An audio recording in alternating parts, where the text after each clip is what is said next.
That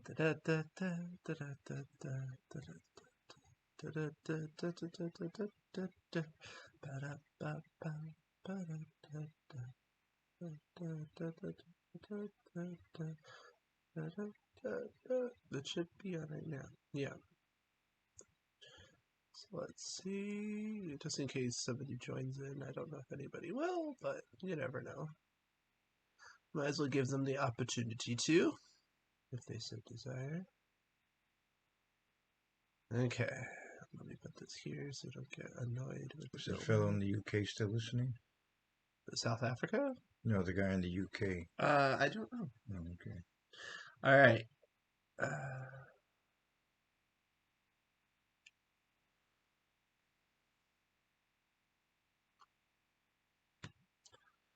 Okay, so we're going to go to Exodus 13:17 through 14:8.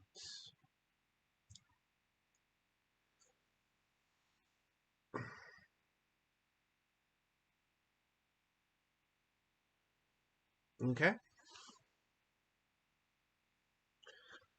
Are you ready? Yes.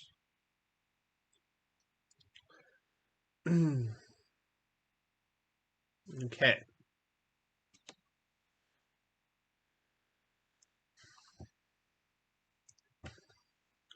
Hello out there. Welcome to Wake Up to the Bible. I'm Daniel Kaplan. I'm here with my father, Dr. Kaplan, and we're going through the books of the law, Genesis through Deuteronomy, over the course of this year, a little bit every day. And we're going to be reading today Exodus 13:17 through 14:8.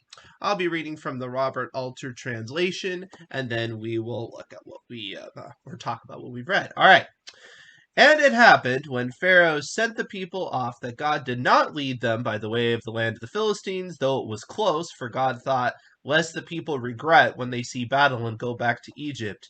And God turned the people round by the way of the wilderness of the Sea of Reeds, and the Israelites went up armed from the land of Egypt. And Moses took the bones of Joseph with him, for he had solemnly made the sons of Israel swear, saying, God will surely single you out, and you shall take up my bones with you from here. And they journeyed from Succoth and encamped at Etham at the edge of the wilderness. And the Lord was going before them by day in a pillar of cloud to lead them on the way, and by night in a pillar of fire to give them light to go by day and by night. The pillar of cloud would not budge by day, nor the pillar of fire by night before the people. And the Lord spoke to Moses, saying, Speak to the Israelites that they turn back and encamp before Pi-hahiroth, between Migdol and the sea, before Baal-zephon. Opposite it you shall camp by the sea. And Pharaoh had said of the Israelites, They are confounded in the land, the wilderness is closed around them. And I shall toughen Pharaoh's heart, and he will pursue them, that I may gain glory through Pharaoh and through all his force, and that the Egyptians will know that I am the Lord. And thus they did do. And it was told to the king of Egypt that the people had fled, and Pharaoh and his servants had a change of heart about the people, and they said, What is this we have done, that we have sent Israel from our service? And he harnessed his chariot, and his troops he took with him, and he took 600 picked chariots, and all the chariots of Egypt, and captains he harnessed his chariot, and his troops over it all. And the Lord toughened the heart of Pharaoh king of Egypt, and he pursued the Israelites going out with a high hand. All right, so we have the final betrayal of Pharaoh, where he has his final change of heart.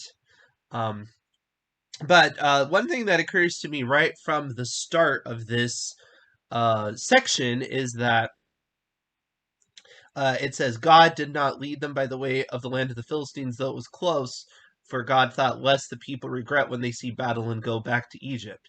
It's kind of an interesting thing that this is said, because what you're going to find is a pattern over and over again is people seem to regret things anyway and want to go back to Egypt. So why specifically that would be more of a test than they can handle is something to find interesting, don't you think? Because ultimately, that's what they're going to say over and over again is, well, why are we in this situation? We can go back to Egypt.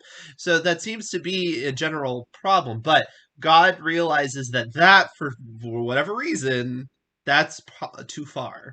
And I just think that's interesting. Well, it is also interesting because this was an additional test because sending him the other way meant that they were going to have to cross the Red Sea to get away from the Egyptians. That so it's like almost they went from one situation to almost a worse one. Right. And you have to go through that supernatural sort of way. And then, of course, there's a lot of symbolism with that. It's like a baptism and everything. So, I think initially they wouldn't really needed to have been involved in warfare until they got to act, further along. But because of sins later on that we're going to read about, they wound up with warfare much earlier than they might have.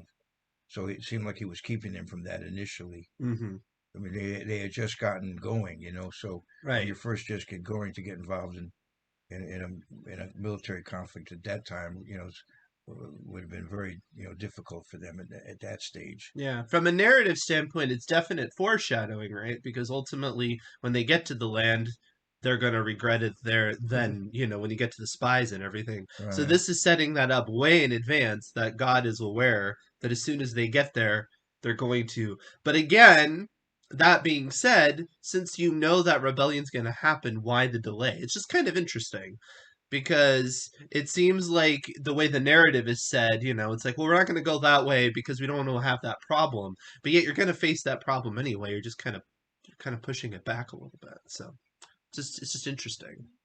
well, It it's shows a certain amount of timing and right timing.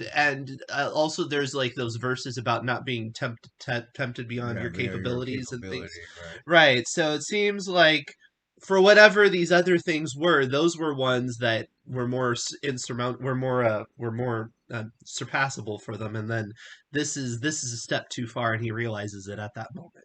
They need to see more of these signs to even Right. be at the point that they could get to making the right decision. Well, once they crossed the Red Sea, that should have been the icing on the cake where they would have I had. mean, you would think Yeah, so. There's so much direct intervention, right. and Yeah, yet there seems to be such a problem. right. I, But the one thing that the text never makes it clear is exactly how big the problem was. Obviously, by the time you get to the spies, it's such a big problem that the entire generation has to die out, basically. But along the way, it's a little bit, it does lump everybody together, but I don't know if that's necessarily true or if it's just kind of the gist of the culture. You know what I mean? It seems like probably people are dropping off as it goes, yeah, and yeah. then by the time you get to the spies, it's kind of like, yeah, that's pretty much the end of it. The straw that, The yeah, straw that breaks the really. back, and just that the general zeitgeist stayed so negative that it just sucked everybody into it at that point. Well, you can take the people out of Egypt, but it's hard to take Egypt out of the people. That's what it seems like, Yeah. right? Yeah, it seems like. I'd like to go back to Exodus 12 and verse 37. Okay. When they left Egypt, it says, Then the children of Israel journeyed from Ramses to Sukkot. What you'll hear about Sukkot, you heard about Sukkot a moment ago. The word it means booths, and of course they lived in temporary dwellings while they were leaving Egypt. But anyway, about 600,000 men on foot besides children. Why does it say about 600,000?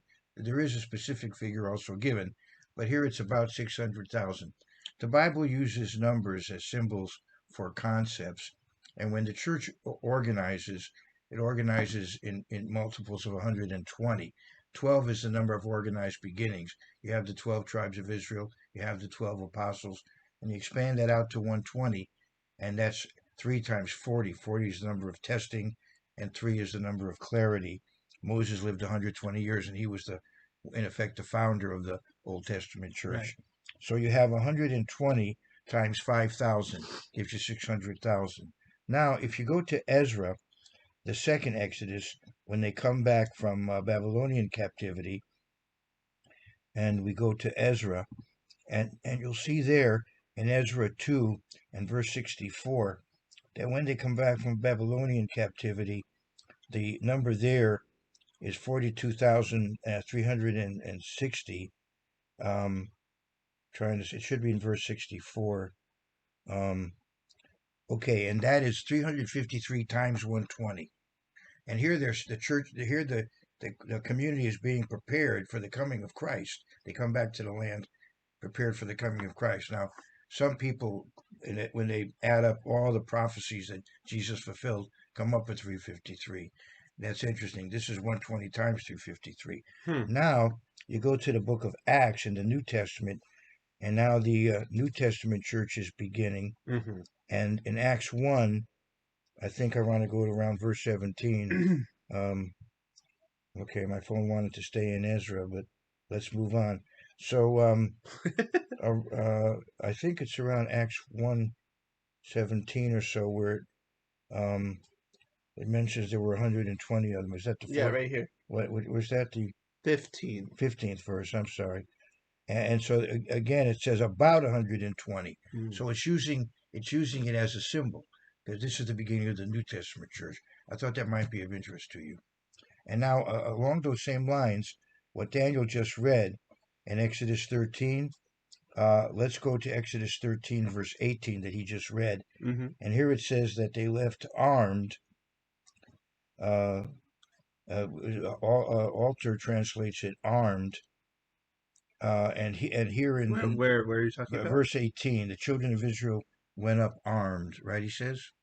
Yes. Now, here it's translated in orderly ranks in the New King James. The Hebrew word is fifth. They went up by fifth. Mm. Now, the most basic weapon would be a clenched fist, taking your Mm. 5 fingers and making it a clenched fist. So evidently, that term fifth could indicate armed or at least organized as an army. But also, five in the Bible is used as symbolic of God's love. In fact, in many languages, you have, I'm thinking amore, amor. I'm thinking of many languages that have uh, the word for love as a 5 letter word. In English, the word grace fits that. GRACE, 5 letters. But anyway, so you have the marching in a fifth. And it's interesting when you go to the book of Joshua and the 4th chapter and the 12th verse, as they cross the Jordan, once again it says, um, and the men of Reuben, the men of Gad, and the men of tribe of Manasseh crossed over armed. Here, New King James also says armed, Mm. and it's the same thing by fifths. Mm. So I thought that might be of interest to everyone. Yeah, that is interesting. Okay. Now, Robert Alter does take the Sea of Reeds approach versus Red Sea, which is, I think, probably more Oh, accurate. Yam Suf is more accurate. Mm-hmm. Uh, but I think one reason it became known as the Red Sea is because the Edomites, Edom comes from the word for red, and so the people of the descendants of Red were the ones who lived around Mm-hmm. there. I think that's how it got that name. Years ago, a long time ago, Right, but I'm I just was saying that the what's known as the Red Sea today probably is probably not the same as the one mentioned in Exodus, or do you think no, it I think it is? is no, it's this. Okay, I think it's the same. okay. Uh, It's just you could call it the Sea of Reeds or the Red Sea. yeah, Okay, yeah. it's referring to the same thing. But I was going to say quite some time ago. I think it was in the 1970s. My grandfather, who's not alive anymore, was visiting us, and I was doing a slideshow on Israel, and I showed the Red Sea, and he said, "It's not red." Well, that's not why they called it the Red Sea, I suppose. No, I think it had to do with the Edomites. So it could be there was some kind of plant it growth, does happen, like plant growth. algae and stuff. Like Yeah, we have the could, Crimson Tide and yeah, stuff like that. could be.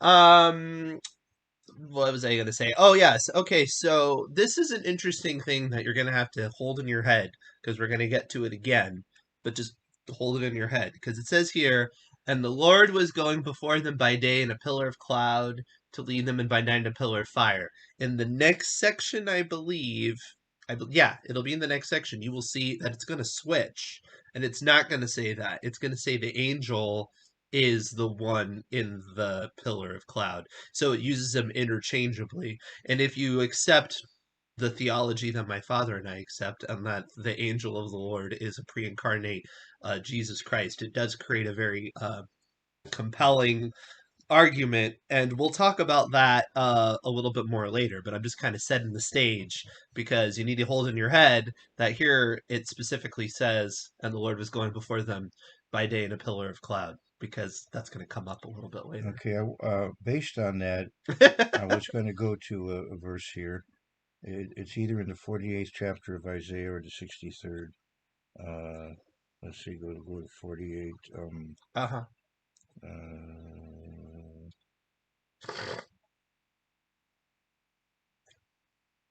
Maybe it's in the 63rd chapter.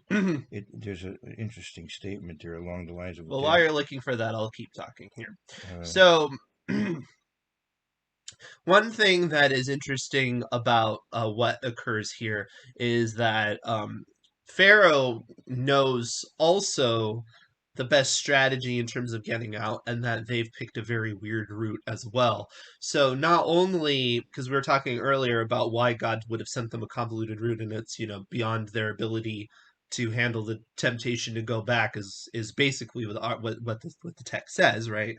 But what also it plays into is Pharaoh's desire to run after them because it makes them look like they have no idea what they're doing and they'll be an easy target to get. anyway, in Isaiah 63, um,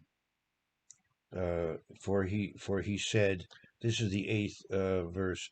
For he said, surely they are my people, children who will not lie. So he became their savior. So this, of course, has implications Yeah, for Jesus Christ's first coming, but also it has implications indicating God Himself was personally involved in the Exodus and the rescue of the people of Israel. right. So the angel that we're going to read about is really, in effect, uh, The person of a Jesus divine Christ. manifestation. Yeah. Right.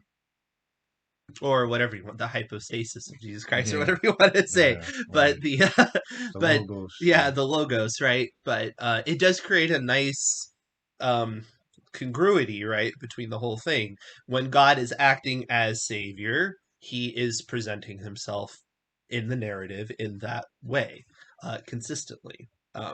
That is not a New Testament concept, and it is something that I think can get obfuscated sometimes with the way that theology is discussed, particularly with the emphasis of the birth of Christ, which is one of the reasons why I'm not a huge fan of the holiday of Christmas because of the way it bifurcates the text in a way I don't think is intended. I think it's much better to commemorate the life of Christ through the Festival of Tabernacles, even if he wasn't born at that time, because it speaks to the congruity of it. That when we think of God as Savior and interacting with mankind, this is the same person that was interacting in the wilderness, that led him out of Egypt, that came, and this is just a continuous narrative. It did not start in Nazareth, in Bethlehem, and whatever it was 4 BC. It was, and I know they don't believe that's when that entity began. I'm just saying that's not even when the interaction began. The interaction began way before that in a direct way that you can see in the text, and I, we'll th- talk about that a little bit more as we continue forward. I think in the early years of America, the colonial period and into the Civil War period, there was more of a tendency to look at the entire Bible. You see a lot of the names Hmm. the colonists were taken out of the Old Yeah, Testament, increase Mather and stuff. and now in recent years there's much more a division between Old and New Testament. It's like Hmm. you're very different. It's the same God is through the entire Bible. Hmm. Now there's a comeback of that now, Right. and the I think message some people, particularly too, even within the evangelical movement, is because coming of back. people, the unhitching the Old Testament was a big statement and things like that. And I think people are seeing where that goes. Because 150 years ago, if you look at a Baptist sermon and the way they address the Old Testament versus now, on average, and I Right. don't really exactly, I haven't done a complete deep dive, but just cherry, just picking random selections, you can see a difference. You can Yeah, see a right. difference. Just a very different But attitude. as I said, there is coming I think it's coming back. a Yeah, revival. partly because of the clarity of the law, and there is not that clarity in the Greek writings because that's not its purpose. Its purpose is to provide commentary and clarity on a foundational document that already existed. It's not intended to be the foundational document in of itself. Okay. I mean, that's what I would say, Yeah, that's a good point. you know.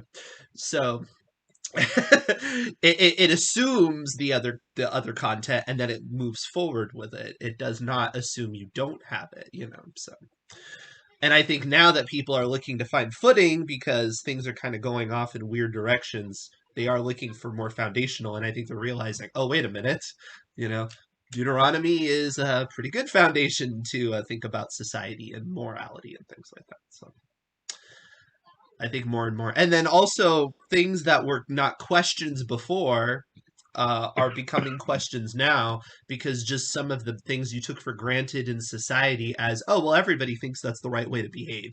Well, it's like, yes, they did because they had a biblical worldview. And you didn't, and a lot of people didn't realize that you can't just be ethical and come up with some of these conclusions. You do need the divine revelation to come up with these conclusions because if you don't have it, you can go off on weird tangents, you know. Anyway, that's my thought. But I it does mean if you want to get a little bit optimistic about the current climate, what you could say is we are being shown some of this depraved thinking in order to shed light on the positive, and it could ultimately yield a very positive direction, even if it's within the minority. To have a very strong core minority that's kind of with it in terms of biblical morality would be very helpful to have. So, I often tell people that when I was young, I had the Old Testament, and I had to decide if I was going to understand it through the rabbinical view, the Talmud, or through the apostolic interpretation, the New Testament. right. So obviously, you see how what the decision was.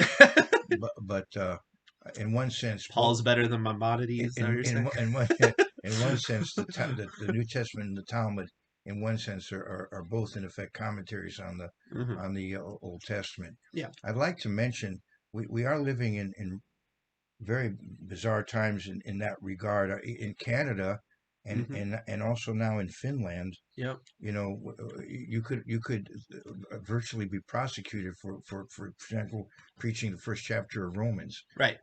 That's what I think Well, that's for the first chapter of Genesis, you know. yeah, that's a good yeah. But I mean, it's way more foundational than that. what may finally save us is the Muslim minority, because they have a worldview similar. I don't know. Yeah, Yeah, well, like I said, I think what will save us is that pushback yeah, because I think a lot of people did take things for granted. Even the concept of, biology, yeah, even the concept of objective reality, right, yeah. like the idea that there is an ultimate truth and maybe no individual can completely tell you what ultimate truth is. We have to collectively observe and maybe get at something close to ultimate truth, but the pursuit of ultimate truth is paramount or you have complete chaos. And that's a monotheistic concept. It implies that there is something that can be understood, that this is not just a chaotic universe. And once you start to, unravel these things, it goes haywire. And people took it for granted. They took for granted the fact that there is an ultimate truth that we're all pursuing. It's like, oh yeah, of course, that's what it is. And yeah, you don't necessarily have to believe this old book in order to have that perspective. And it's like, well, actually what we're finding is a lot more is ingrained in these ideas, like ethical monotheism at the very least. And you can't, it's hard, your civilization does unravel. Is there a Was there a movie called It Happened One Night with Clark Gable? Yes, I think that came out around 1931. something like that. If you see that, you see how our general mores have changed. Right. The way that movie pictures how a man and woman interact Oh yeah. versus what would happen now. Right. Yeah. Oh, just so many things. Yeah, exactly. And it comes and it goes. But I'm not even talking about, dating and promiscuity or something like that, 'cause that's kind of it was ever thus. I'm talking Yeah. about objective Yeah. Yeah. reality. I'm Right. Yeah. talking Right. about basic, like, Male. this is really, Right. Yeah. Right. really difficult Right. foundational stuff, Right. Yeah. Right. because what you do with your impulses, well, okay, that's a Right. little bit more understandable, how Right. much you Yeah. tolerate and whatever. That's not the same thing as not accepting that there's a reality that exists. Right. Um, Right. so, anyway, we got very philosophical on this. We might as well keep going. We're going to be going past the Sea Okay. of Reeds or the Red Right. Sea, depending on your translation. And if you haven't, please like, subscribe, hit the bell, call up your friends. It's a great year to read the law together. So let's do it, shall we?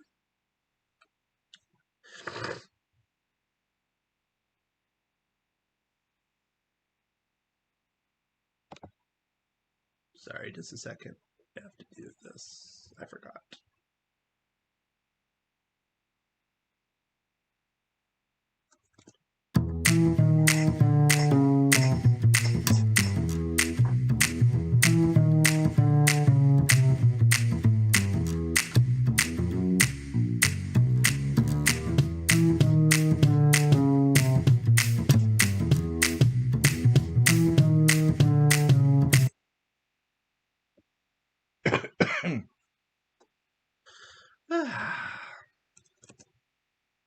Let's see if I can make me a little less pixely here.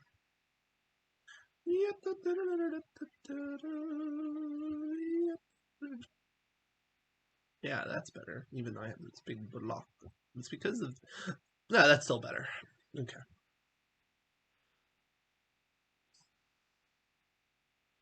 Alright. What's next? Exodus 13:17 through 14:8. Well, we just did that. Yeah. 14:9 through 14. Okay, it's very short. Alright, ready? Right. Is death ultimately humanity's biggest fear? We're going to discuss that and other concepts. My dad's like, what?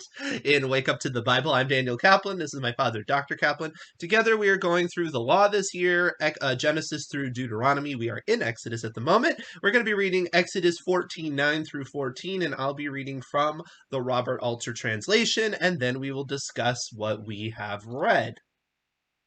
And the Egyptians pursued them and overtook them and camped by the sea. All the horses of Pharaoh's chariots and his riders and his force at Pi-hahiroth before Baal-zephon. And Pharaoh drew near, and the Israelites raised their eyes, and look, Egypt was advancing towards them, and they were very afraid. And the Israelites cried out to the Lord, and they said to Moses, was it for lack of graves in Egypt that you took us to die in the wilderness?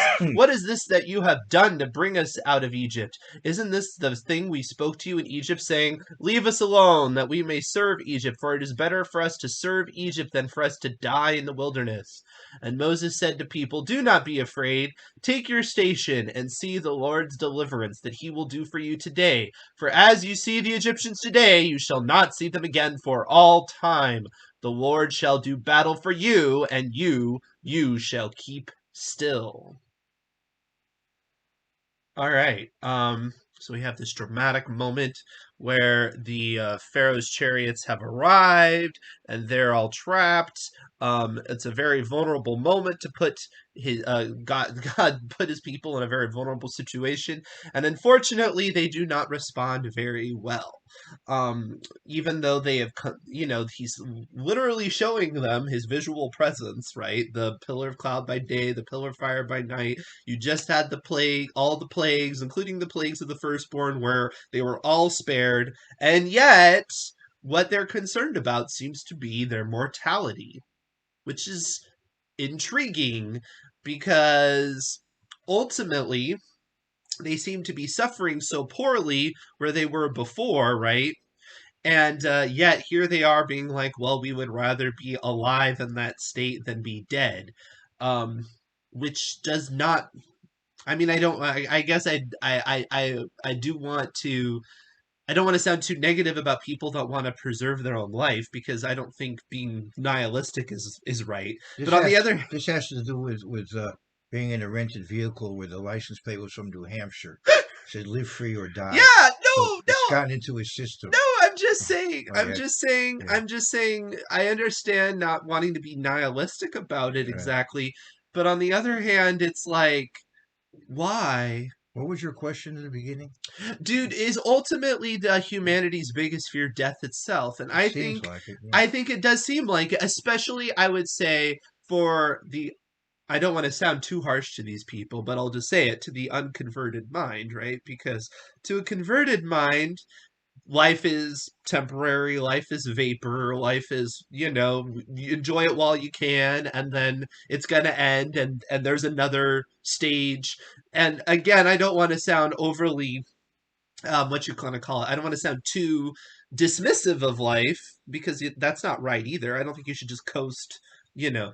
But on the other hand, it seems like when you don't have that sort of security, yeah, your biggest fear is going to be death itself. And it's amazing. I guess my point is ultimately with all this rant, it's amazing what people are willing to put up with in order to just be alive.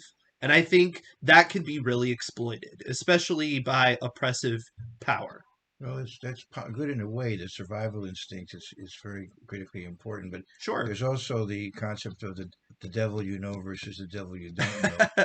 You know, people. Well, this was the devil they knew in both cases, right? It's either they're going to kill them there or they're going to be their No, but the servant, thing right? is, you don't know what's going to happen after you die, and Oh, that's true. you know, so Well, it's kind of that this. that Unfortunately, it's kind of the victim mentality, right? It's a lot of times people that are victimized. When you give them the ability to make choices, it's like they don't exactly know because they've been so under the thumb of somebody else that the idea of choice is terrifying. There was a comfort in the abuse. It's like, unfortunately, people that come from abusive relationships, it can be like that. There can be a comfort to the abuse. It's like Stockholm syndrome, right? Where you're just, like you said, you're just used to it. You're so used to somebody bossing you around and being oppressive that even though you know it's wrong, the unknown of what will happen if you get freed from that is sometimes terrifying. when you're in a crisis situation, you tend to, in some ways, gloss over the problems you had before. You know, the so-called good old days that people talk about were not as good when they were going through them. But in retrospect, sometimes people talk about the so-called good old days. Yeah. You know, and yet we have for example, we have so many more modern conveniences now than people had earlier. Yeah. But you tend to, Right. you tend to gloss over the past Yeah. when you're in a crisis situation. Exactly. You know? Yeah. And I know people were very would have heard me rant about how negative a lot of things are in the current state. However, I think one of the reasons why we've ended up in this state is because we did have the Bible getting spread around. We did have a lot of incredibly positive advancements in humanity in terms of our understanding on a lot of things, the way the world works, of progress in terms of morals. It was, I think people do think it's all just, and that's not really accurate. I think actually it's because we're in a state of a general better, we're in a better state is why we're taking for granted some of these things, right? Because we're seeing how far we came, and then we're kicking out all these columns Right, that got us there, right? right. Which means it's more recoverable. So again, I try to be optimistic. I try to be optimistic because you never know. I, Now, I had read somewhere, I may be wrong on this, but this concept, because there were no graves in Egypt, it may be sarcastic, but there may also been a different way they dispose of the dead in Egypt. I don't know if they cremated them or what, but there may be some historical, implied historical background here that I read about at one time but don't recall. well, maybe too the way they were dismissive of them, because I mean, if you think about slave culture, and often, especially or any sort of the other culture, a lot of times the primary people don't treat even their dead all that well. Yeah, So it yeah, could be that they were saying, well, I mean, sure, they maybe didn't give us a glamorous funeral, but is that really a reason to drag us out here? yeah, Like you said. Now, in terms of sarcasm, this is interesting because it says, "Isn't this the thing we spoke to you in Egypt, saying, 'Leave us alone'?" Which this has never been mentioned before in the text. So there's two options. Either the text just didn't mention it because it's giving it to us now, Or they're lying and they literally didn't say that before, and they're kind of rewriting history saying, well, we never really wanted to get out there. Why did you do that in the first place? And I'm more inclined to believe it's the latter, just based on the way humans tend to work. I'm more inclined that they didn't actually, when Moses came in, say, hey, you know what? We don't really want to be free. Well, We'd rather just be well, they here. were upset when he said, "Make bricks without straw." And True. they said, you put a sword in his hand to kill us." So at that time, maybe they felt that way. Not when But they never said it's better for us to serve Egypt than to die in the wilderness. They never seem to be, because well, that's what it no, says. It says yeah, right. that didn't seem to be a concern No, before. right, yeah, So I'm yeah. thinking I'm not so sure that You, they're being honest yeah. here. Okay, good point. I don't know. I mean, it could be, just because the text didn't mention it doesn't mean that they didn't say it. I'm just saying. Well, there might have been a certain minority that did, You're right. and now they're leaning on them. And I think that's Yeah, honestly what the story is about. And I'll get back to what I was saying about we don't know how many people were involved in this, right? I think we have an escalation going on. I think you probably start with yeah, a few rebel rousers or whatever, right, and it just yeah, grows and grows and grows and grows to the right, finally you get to the spy era, and it's just they're right, kind of they just right, the rot just took over. right, yeah, right. And I mean, maybe that's overly generous, but I tend to try to be A little, a tend to little, be a little generous. leaven leavens the whole lump. Well, Yeah, exactly, yeah, right? Wasn't that a great parallel for this? yeah. Now, uh, he says, take your station, see the Lord's deliverance, and then he says, the Lord shall do battle for you, and you shall keep still. So he's specifically setting up this situation because later that will not be the situation. But this situation, he's saying, not only will you be delivered, but this is not going to be a hand to hand conflict situation. This is going to be a situation where I'm going to divinely intervene and you're going to have to do absolutely nothing, essentially. In 1 Corinthians 10, Paul compares this event to a baptism. I'd like to make a comment on that. Sure. Uh, Many times, I think you'll find in your own life or in the lives of others that there's a pretty serious challenge right before baptism, Hmm. and then a deliverance that occurs. So the person is kind of given a jump start when they begin this Christian life. I think in many cases that would be the experience that people go through. I know in my case I had that, and I had some challenges in my university training. Hmm. I had this last minute crisis that might have kept me from graduating, and somehow it all worked out Hmm. right around the time I was baptized. Interesting. But but if you draw a parallel to this, what you would expect, if this is something that's going to happen on a regular basis as kind of a reoccurring pattern, you would Right, expect it would be something where, like what you said there, it kind of works out. This is not going to be the time where you have to go through storming in with a sword right, in yeah, order to conquer it.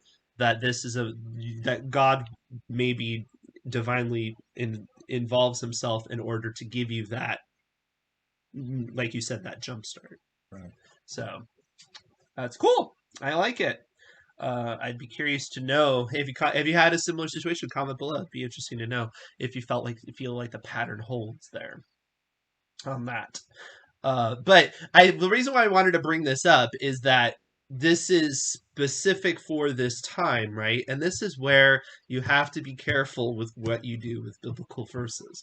I do not necessarily know for sure that people cherry pick this one out and use it as like a quote and put it on their wall or something. But I would say it'd be it'd be it would be one that you might be tempted to do so, but you have to be careful because just because they were told they were going to keep still at that point, obviously that's not going to be always the case. In fact, just a little bit in the next few segments, we're going to see they're going to have to battle, right? So I'm just saying, be careful that these very poignant moments where God's like, this is going to happen and blah blah blah. Yes, true, and there are going to be situations where you can keep still and God will intervene for you. However, there are situations where you are going to have to fight too. And I don't even mean just physically. You're just going to have to get into the trenches yourself. There's a Jewish tradition regarding Nachshon and Ben Aminadab, whose name will come up in eventually, that the sea didn't split until he, put one foot into the water then it's split. That's the Jewish tradition. Obviously, it's not in the Bible, No. but it's basically going along. That's with it. kind of more like the Jordan, though, right? Because the Jordan, they literally had to walk towards it, and then it split at the last second, right? Right? Because wasn't it like right before their foot touched the water that it split for the Jordan? Well, but We'll get to that yeah, we'll later. get Red to Sea, the Red Sea of the Sea of Reeds. It was like all night. They got to like what? It was it wasn't like the Ten That's a Commandments. good It was point. this slow process. Yeah, that's a very So good to point. me, I think there actually is a difference in the crossing. I think the Jordan was more of a test of them. It's like, are you going to just walk out on faith and let it happen? Whereas this is All through the night. like it Yeah, says, you shall keep still. It's like this isn't that kind of situation. This is a right. situation where just step back And and let it. observe. Right. Yeah. Right. You know, Right. you're not expected to have to put yourself out there. Right. Yeah. I'm not asking that of you right Right. now. Right. Now, like I said, later, not very long from now, they will be asked to do that, Yeah. but not right now. But part of that was because of their own attitude. Yeah. Yeah. Well, I think to some degree, God did have to demonstrate to them that, yes, you don't actually have to do anything. That's kind of the whole point. Yeah. You know, I have your back. On the other hand, like I said, they will be asked to do things. So it goes back and forth. Mhm. All right. Anything else before we move on? Do we get through the Red Sea or the Sea of Reeds? Let's plunge in. Let's plunge in. All right. If you're enjoying this, please like, subscribe, hit the bell. It's a great year to read the Bible, and we will see you tomorrow.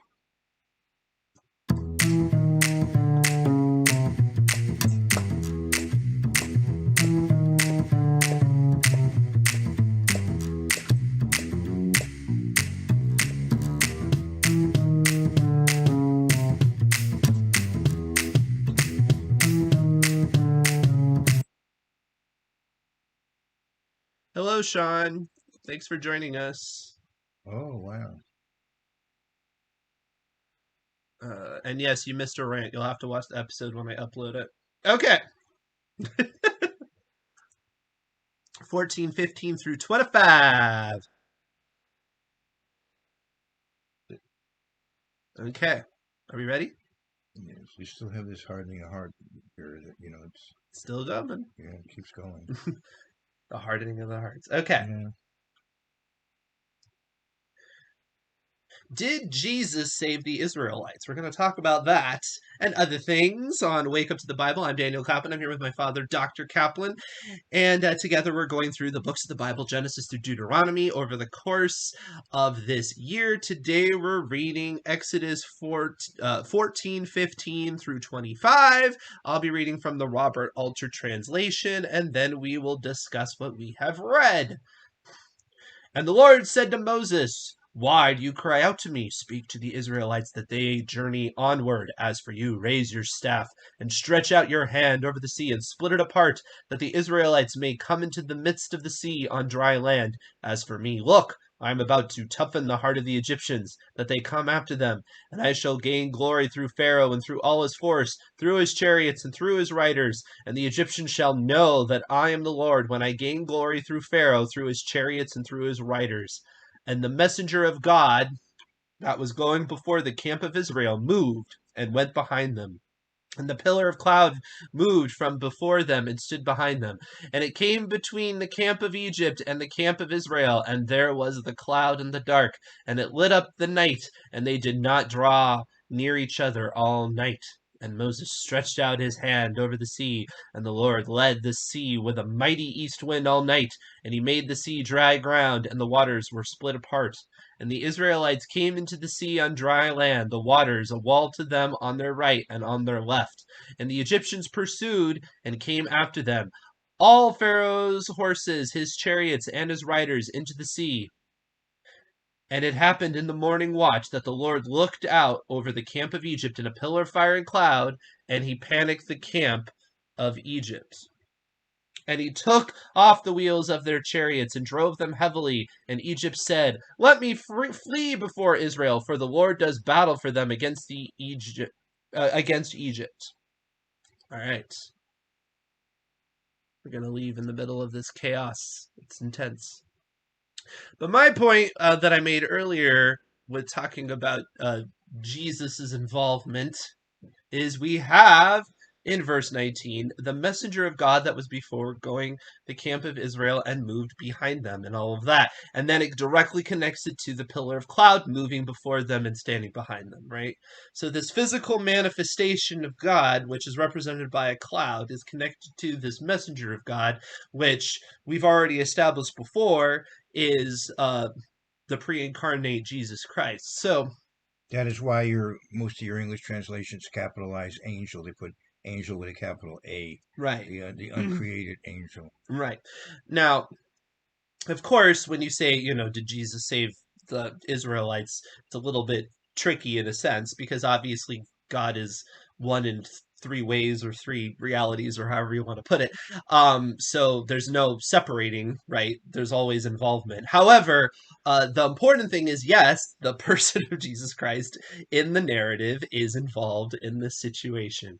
There is congruity going on. Hmm. Um, and it's just important to remember that, especially as people unpack a lot of what is said in the Greek writings about the Hebrew writings, because they want to disconnect and they want to make it like the law of Christ is different than the law of Moses or whatever however they want to put it. And it's very problematic when you see this heavy involvement from the beginning. There's a lot of consistency there. So Where is the reference to the morning watch? it the 24th verse, and it happened in the morning watch that the Lord looked out over the camp of Egypt. Right. Okay. Yeah. So the morning watch is the last part of the night, but it's also early in the morning. Hmm. It's the time between 2 o'clock and 6 o'clock in the morning. Yeah, so and that's also the time when Israel left Egypt. It was during that morning watch. It was night, but yet it would be called also morning. Right. Between, as I said, there were three watches in the Old Testament. In Roman times, there were four. You can read about that in Mark. Right. The four watches in the Roman times, but 3 hours each. But in the Old Testament times, there were three watches of 4 hours each. Right. And I suppose you all know the story about the shortest man in the Bible, the fellow that fell asleep on his watch. My son doesn't want me to say it, so okay. No, you can. It's all right. Okay, Yes, Peter, right? if that was it, I get, yeah, yeah. So that the Wallaces in Montana, they are keeping that story alive. Yes. Well, anyway, Yeah. and again, getting back to the consistency of the text, if you keep to the calendar, this would be happening during the days of unleavened bread, towards the end of it. Traditionally the seventh day of unleavened bread. Right. Yeah. And again, that is the time frame when Jesus was resurrected and he started to reappear to people and things like that. So, and there was the fishing and all of, the great catch and all of that stuff. So it fits. This is a big group of people that are being selected in order to start a community as well. So nice parallelism going on there. Now, it says the Israelites. First of all, like I said, it's generally pictured in the movies as it's just this instantaneous thing, whereas in the Bible, it is a long period of time. It is all night, and uh, so it is a much more gradual thing.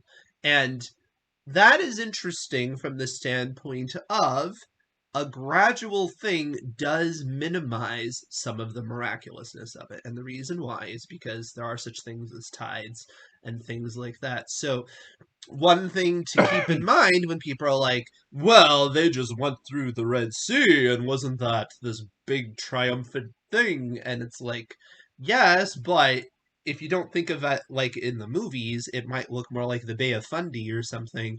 And I'm not saying, obviously, it's miraculous, it says so, but I'm just saying you might have been able to excuse it a little bit easier than people make it out.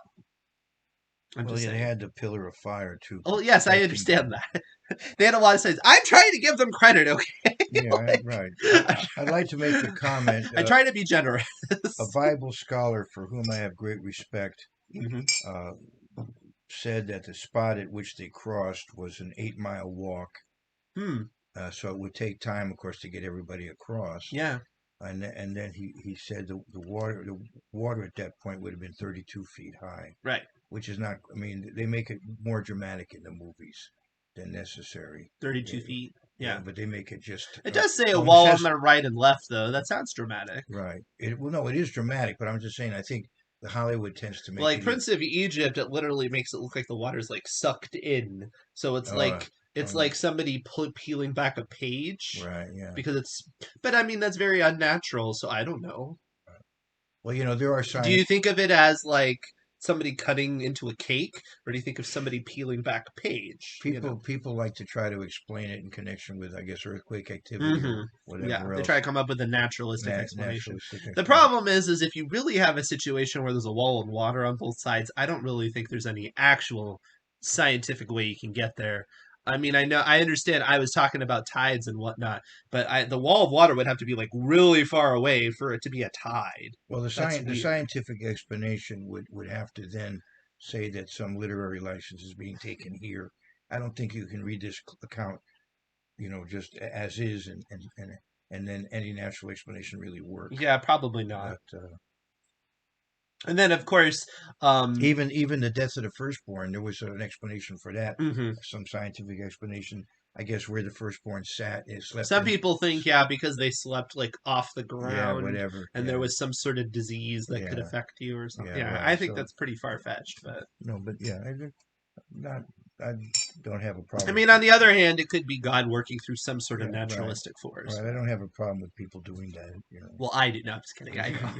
uh, I only do because they tend to get so dogmatic about it and they try to uh, make it like this is the uh, real truth, and it's uh, like, well, they want people to watch their they do. They want to presentation. watch the programs. I think I saw that same television show you did. Uh, Those Discovery Channel Bible things that are always so fun. uh, This is the real evidence that it existed, even though it's completely the wrong time frame. But okay.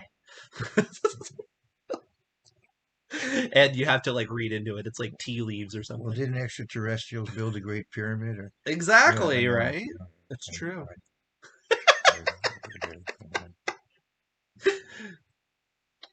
Hey, you know what? There's worse theories out there.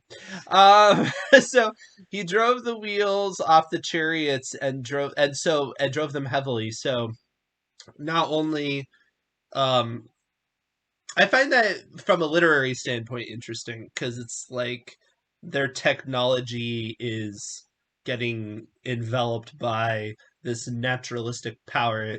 It kind of it's a weird example, but it kind of reminds me of like what George Lucas was trying to do with Return of the Jedi with the Ewoks and the very primitive culture taking down the technologically advanced culture. But it is a great I mean, I do believe it actually happened, but it is a great literary moment when you have, the mightiest nation on earth with the most advanced technology and, you know, just nature forces are too much for them. Of course, that was the same thing with the plagues as well. So I just it's like the idea of, you think you've mastered the world so well, but really have you mastered the whole world because your worldview is completely off base. All right, so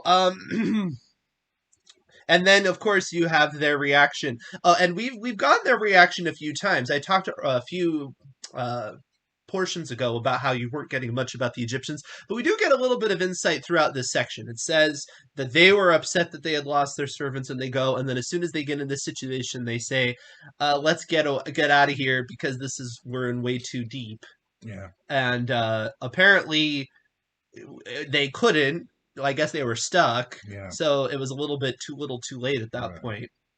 Or maybe they just couldn't because the pharaoh wouldn't let them. But it doesn't No, specifically say. they But it were doesn't really seem like they had much no, of an option at they that point. weren't. No, they were more or less going to be drowned. That they were, Yeah. the decision was made regarding them. Um, No, but I mean, like like when they say let us get out of here. It doesn't. I don't think anybody could have stopped them then. Yeah, it doesn't seem Uh, like it doesn't. but except God, I don't think Pharaoh saying "Don't do it" would have stopped them. No, okay. So maybe Uh, they did try and they just uh, couldn't. uh, It doesn't particularly say. Um, except later it'll say that they ran away. But anyway, anything else about this section before we end up with the dramatic no, conclusion? let's roll on. All right, we'll move on with the dramatic conclusion and the ultimate destruction of the Egyptian army. And if you're enjoying this show, please like, subscribe, hit the bell, and you can read the law along with us. You can read along with your book.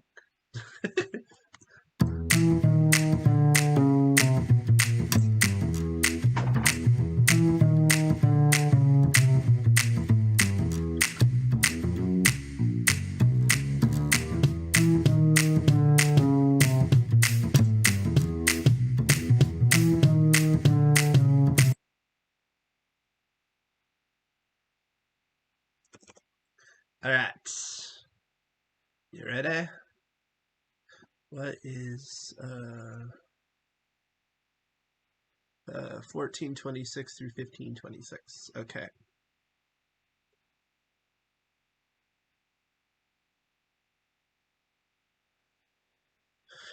Does sin cause disease? We're going to talk about that and other things today on Wake Up to the Bible. My dad's always like, what are you doing?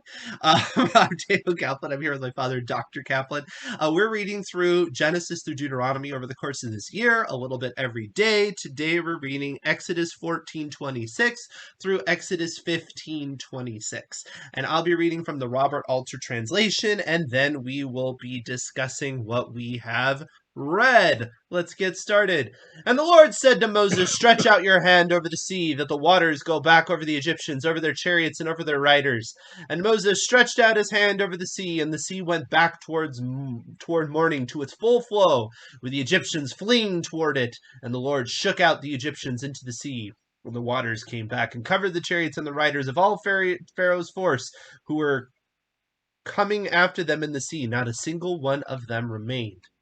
And the Israelites went on dry land in the midst of the sea, the waters a wall to them on their right and on their left. And the Lord on that day delivered Israel from the hand of Egypt. And Israel saw Egypt dead on the shore of the sea. And Israel saw the great hand that the Lord had performed against Egypt. And the people feared the Lord, and they trusted in the Lord and in Moses, his servant. Then did Moses sing, and all the Israelites with him, this song to the Lord. And they said, saying, let me sing unto the Lord, for he surged, horse and its rider, he hurled into the sea. My strength and my power is Yah, and he became my deliverance. This is my God, I extol him, God of my fathers, I exalt him. The Lord is a man of war, the Lord is his name. Pharaoh's chariots and his force he pitched into the sea, and the pick of his captains were drowned in the reed sea. The depths did cover them over, down they went in the deep like a stone. Your right hand, O Lord, is mighty in power. Your right hand, O Lord, smashes the enemy. In your great surging you wreck those against you. You send forth your wrath. It consumes them like straw. And with the breath of your nostrils waters heaped up. Streams stood up like a mound. The depths congealed in the heart of the sea. The enemy said, I'll pursue, overtake, divide up the loot. My gullet will fill with them. I'll bear my sword, my hand to spoil them. You blew with your breath, the sea covered them over. They sank like lead in the mighty waters. Who is like you among the gods, O Lord? Who is like you, mighty in holiness, fearsome in praise, worker of wonders? You stretched out your hand, earth swallowed them up. You led forth in your kindness this people that you redeemed. You guided them in your strength to your holy abode. Peoples heard, they quaked, trembling seized Philistia's dwellers. Then were the chieftains of Edom dismayed. The dukes of Moab shuddered, seized them. All the dwellers of Canaan quailed. Terror and fear did fall upon them, as your arm loomed big. They were like a stone. Till your people crossed over, O Lord, the people you made yours crossed over. You'll bring them, you'll plant them on the mount of your estate, a firm place for your dwelling you wrought, O Lord. The sanctum, O sovereign, your hands firmly founded. The Lord shall be king for all time. For Pharaoh had come with his chariots and his riders into the sea, and the Lord turned the waters of the sea back upon them. But the Israelites went on dry land in the midst of the sea. And Miriam, the prophetess, Aaron's sister, took the timbrel in her hand, and all the women went out after her with timbrels and dances. And Miriam sang out to them, sing to the Lord, for he has surged, horse and rider he hurled into the sea. And Moses from the Israelites journey onward And Moses made the Israelites journey onward from the Sea of Reeds, and they went out to the wilderness of Shur. And they went 3 days in the wilderness, and they did not find water. And they came to Marah, and could not drink water from Marah, for it was bitter. Therefore is its name called Marah. The people murmured against Moses, saying, "What shall we drink?" And he cried out to the Lord, and the Lord showed him a tree, and he flung it into the water, and the water turned sweet. There did he set him a statute and law, and there did he test him. And he said, "If you really heed the voice of the Lord your God, and do what is right in his eyes, and hearken to his commandments, and keep all his statutes, all the sickness that I put upon Egypt I will not put upon you, for I am the Lord your healer."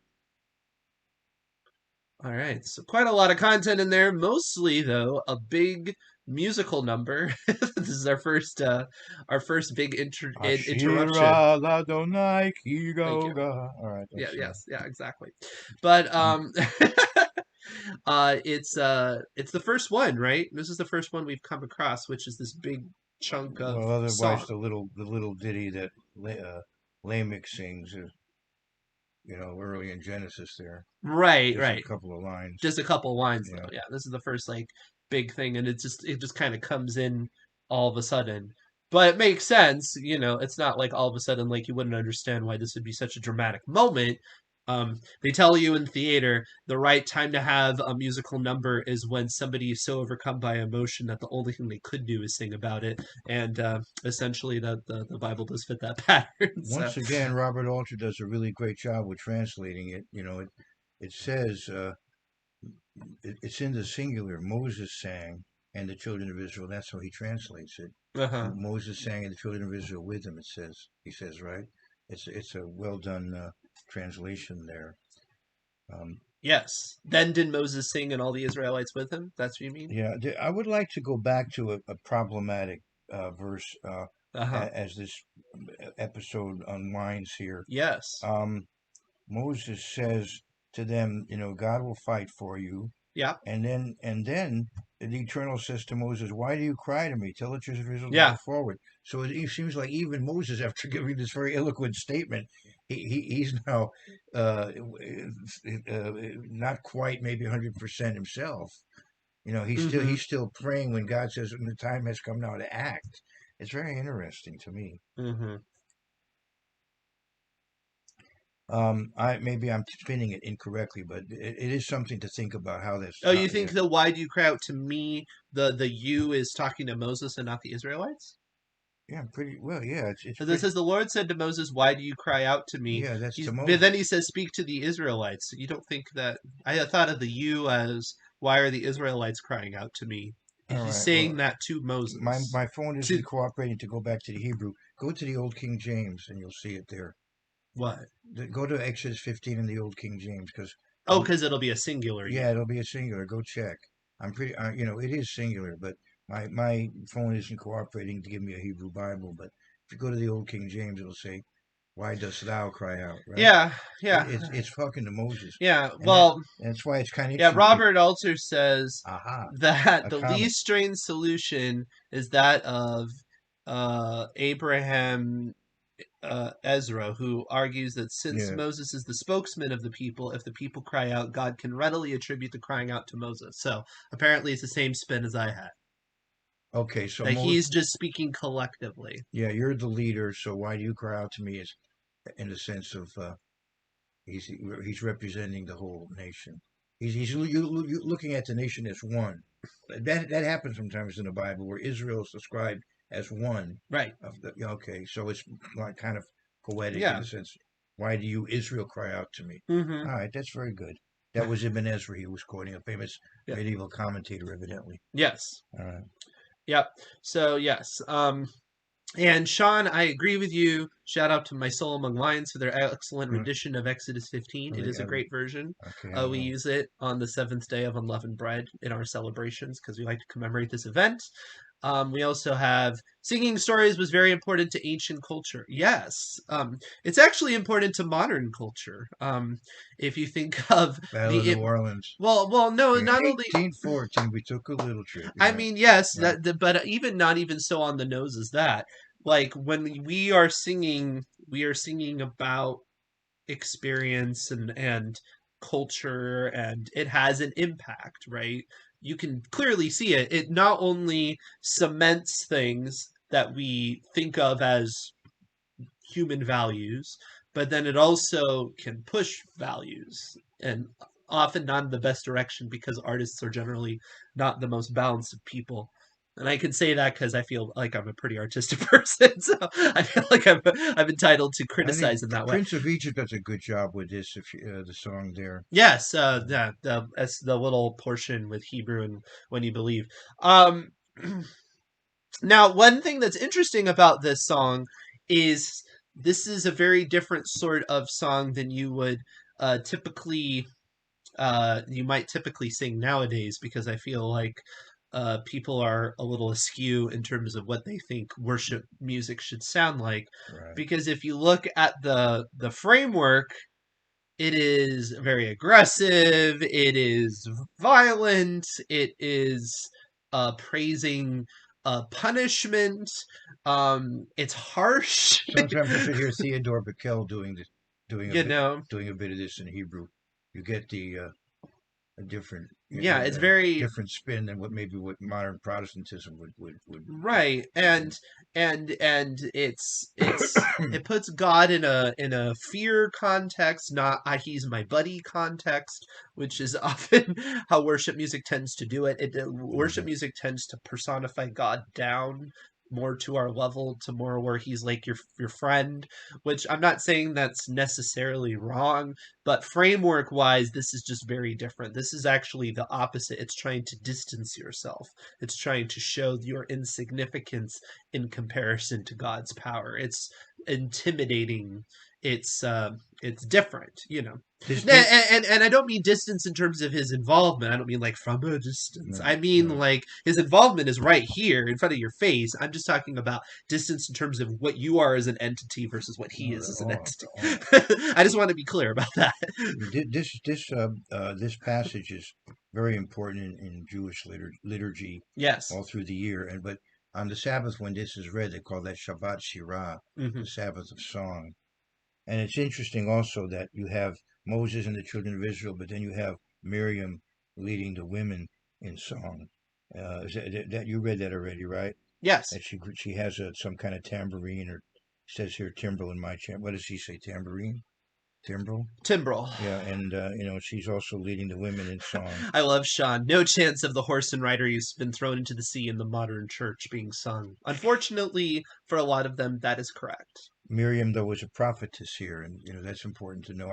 I have a talk on Hmm. prophetesses that's still out there, It's a hopefully popular one too. getting. Yeah, Daniel's graphics had a lot to do with the popularity of it, Yeah. I suppose. Yeah. Uh, Now here's a question about Miriam, because you said prophetess. It does just kind of throw that out there. This is not something we've ever gotten up to this point. yeah, Um, but what specifically does it even mean in this context? Because we don't ever, generally, when you hear prophet, you think of somebody who has divine insight and can tell you about the future or something specific to God that you would not know otherwise. But we don't really ever see that exemplified in anything that Miriam does. she watches over the baby as a child, Right, and then and she steps forward in boldness to say, "Oh, I know somebody who can nurse the child," so that's yeah, certainly great. right, And then here she's stepping forward in boldness to praise God and to declare what right. happened, but it's nothing that nobody couldn't observe otherwise. Well, later on, she gets in trouble too. Hmm. In Numbers, the 12th chapter. But it's interesting. Should It just seems like it's giving us more information than it's going to really clarify.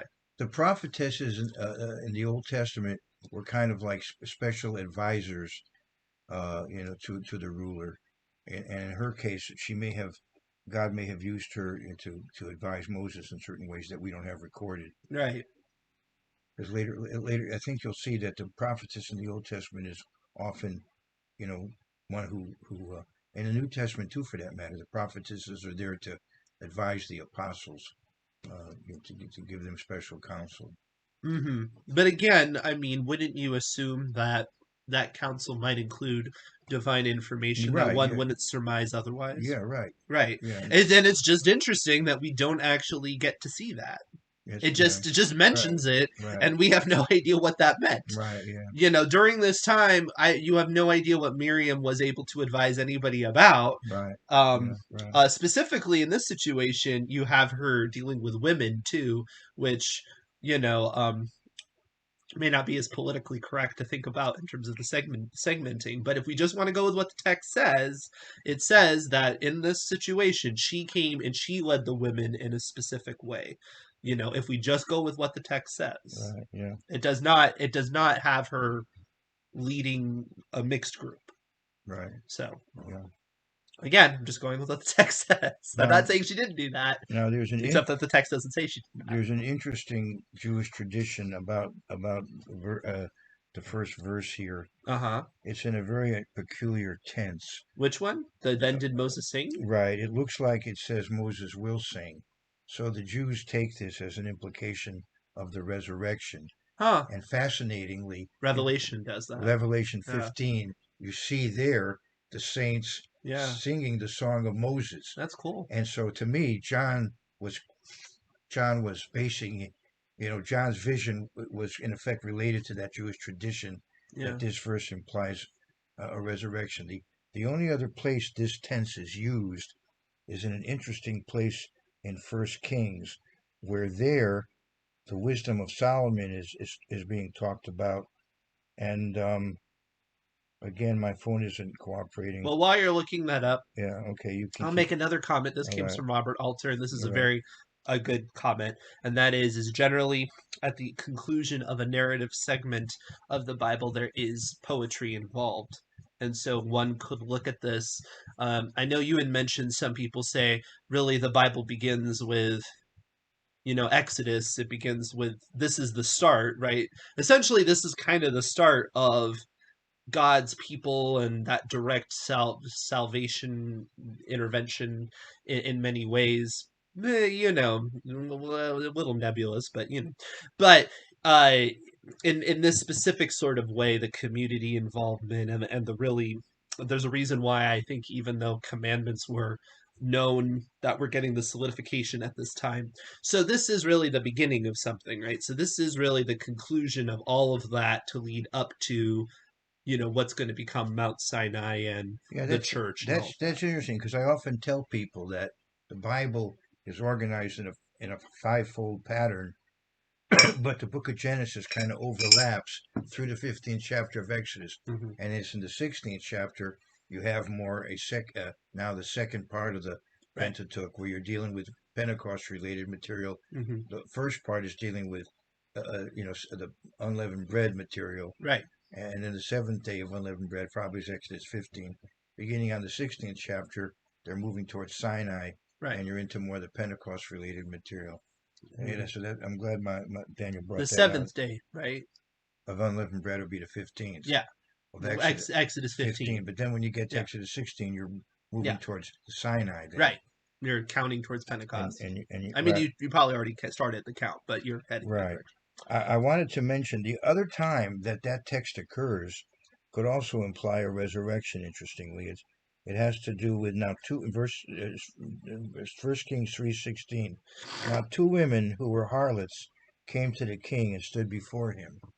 And if you want to take this as implying a resurrection, two women who are harlots in Ezekiel 23, Israel and Judah are pictured as harlots, and the king here could be God. So this could be implying a future resurrection to judgment of Israel before God. I mean, it's talking about Solomon here, but I'm just saying it's just kind of interesting. This is the only other time that particular tense I think could be found, which looks like a future, but it's being used as past. And according to Moshe Greenberg, I think it goes back to the Akkadian language, Mm, an ancient Semitic language that might have been the language of Abraham. gotcha. They've discovered that tense in poetry in the Akkadian language. So that's anyway. Robert Alter may or may not comment on that. He does not in this Okay. situation. I don't know about First Kings, but Yeah. he Okay. does Just not. wanted to bring Yeah, that no, up. that's really interesting that it has that Right. subtlety I to it. think so. Yeah. So getting back to the opening prompt when we were talking about um, uh, illness, the end of this is a rather interesting statement, because what God says is, if you really heed the voice of the Lord your God and do what is right in his commands and hearken to his commands and keep all his statutes, all the sickness that I put upon Egypt I will not put upon you, for I am the Lord your healer. Now, why I find this so fascinating is that later we will have accounts of illness not being related to sinful behavior, right? So this is not the full picture. However, it's a little bit confusing, because if the idea is that if you're a commandment keeping person, you would avoid illness, then essentially you can ascribe all illness to being sinful, but then later you're told you can't do that. Right, So it right. feels a little bit like a paradox. Well, I think that sickness can be brought about by sin, but it is not always the case. Hmm. So so it's not for us to judge, but it can be Right, the case, because James 5 talks about that too. right. That Well, it can be healed and also forgiven of sins that that may be involved. As you look at James 5 yeah, around verse 14. right. But I do have an explanation though, but a lot of people wouldn't like it. I'd also like to say that these diseases, there were probably particular diseases in Egypt that might have followed them, that he lifted from them. Just Mm, diseases that may be more a part of the I was talking about like the plagues, essentially. yeah, and certain things that relate to the environment of that nation that could have been brought over to Israel, but he said no, you don't have to have them. Hmm. It may not be everything that could go wrong, but certain things that were very much associated with living in Egypt. Yeah. My thought is that the key here is where he says, I will not put upon you. And that would imply that God does not put illness on people except as a punishment for something. However, that Mm, implies that illness can happen apart from God, which yeah. really ruffles some feathers. But Oh yeah. But I, time and chance, Is, well, no, but you can't believe that. what do you mean? Ecclesiastes says time and chance happens to everybody. 9:11 of Ecclesiastes. Well, no, it doesn't have to. There's other ways of interpreting that verse. There's other renderings of it, because Calvinists have to deal with that verse, and they have ways. But if Um, everything is predestined, if you believe in what is it, providence, meticulous providence, everything is from God, and so every illness is from God. And I would say no, no, no. but that's not very popular. People like to be like, "Oh, you're suffering. Well, God is giving you the suffering so that you can learn a lesson," or something like that. And that's a way that they can narratively frame their way of going through, because the alternative explanation is God is kind of allowing things to happen that He does not particularly want, or is not particularly involved with, and it's more hands off, and people find that to be problematically deist. So There's a balance in between. there is a balance in between, and I think something like this, uh, the implication to me, and again, if you disagree, comment below. The implication to me on this is that there can be sickness that does not come from God, and therefore that is why we cannot say, oh, because you're sick it's because of your sin, because we don't even know if it was just part of a process that is just in motion. Well, Jesus said these people had an accident and died, and they were no worse than anybody else in the town. Yeah, People, and other people were martyred, yeah. right? And But a except lot of people would say that that still was part of the divine plan. It's just part of the divine plan is bad things happen to people for not punishment reasons. anyway, what's also important is that he says, Sean triggered. I'm when sorry. Okay. but he also says, I am the eternal who heals you. He is our Ophe. Mm-hmm. He is our ultimate physician. So Yes. God does heal, and so he is a healer, and so obviously prayer for the sick is appropriate, Right. and there are many people who probably feel that in fact they were healed uh, Sure. supernaturally, even though they may have obviously taken steps, on the human level, but they Mm-hmm. would also feel that God was involved in their healing. The fascinating And thing, there though, are about miraculous healings right. that do happen. The fascinating thing about this, though, is the connection between healing and keeping of the law, which usually is not the way people frame it. They frame it as faith or belief, not Yeah. obedience, which is interesting. And I'm not saying there's not any verses that you can do that. Just saying this specific verse connects commandment keeping and healing. So you have to Yeah. factor that as well. Yeah. Something to keep in mind. Yeah. Right. You could also take this when it says the sickness I put upon Egypt. I mean, you can take that as much more theological and less like cancer or something. You can take when it says, I'm the healer, and connecting it to the commandments, it could have a lot more to do with mindset, theological beliefs, the way you navigate the world, because That would to be have more a of a perverted sense of reality is an illness in of itself. that's more of a midrash on it. I think yeah. I'm just trying to give different options Yeah. here for Right. people. Right. I You're mean, he says it in the context of something quite physical, yes, you're right. bitter waters that they couldn't drink. Yeah. Yeah. Well, Mm. that's the thing too with the bitterness of it. I'm guessing the idea is that it wasn't just unappetizing; it actually was not, Yeah. Right. not um, potable. What is it? Mm. Potable? Like it's unsanitary or something. Um, because it says they could not drink it, and so it doesn't seem like it's just something they didn't want to. But By the way, Jesus Christ, in one of the verses in the New Testament, died on a tree. In effect, the crucifix, oh yeah, that's the true. execution stake, the Yeah, cross. He died on a tree, and here a tree is used to sweeten the waters and make. In other words, the right, tree brings them life, right.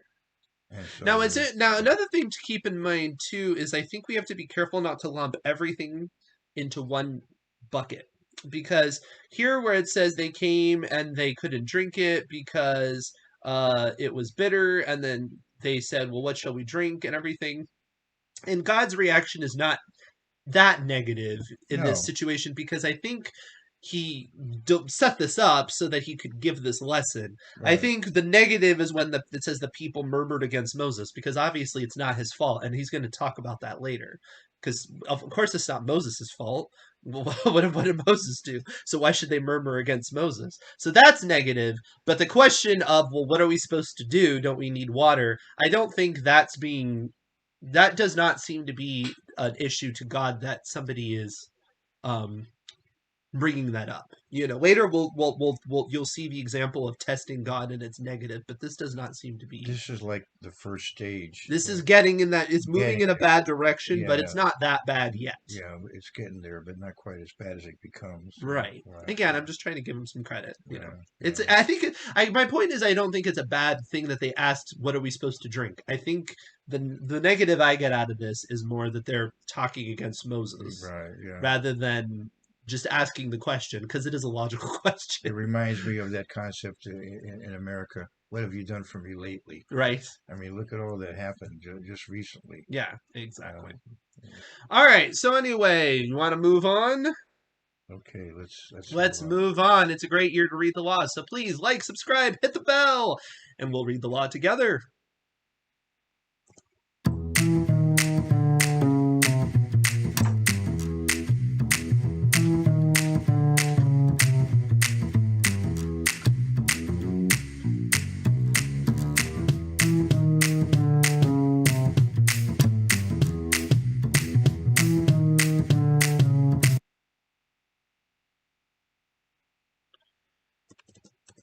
Oops. We have quite a few joining us. Thank you for joining us this morning. What is the next segment?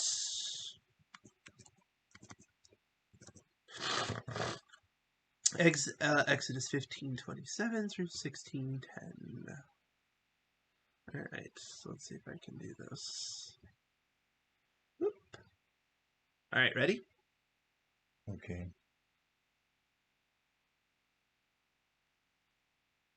Good.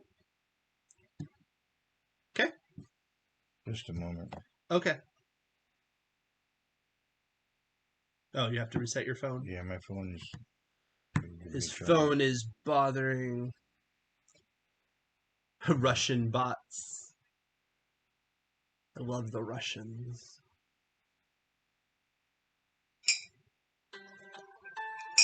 Is that Rebecca out there? I'm curious.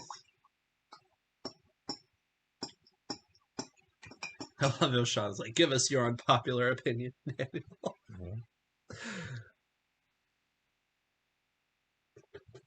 Well, it's not only Calvinists, but like Pentecostals and stuff. Like, it really messes with them when you start making a lot of life not consequential, which I think is what the entire book of Ecclesiastes is about.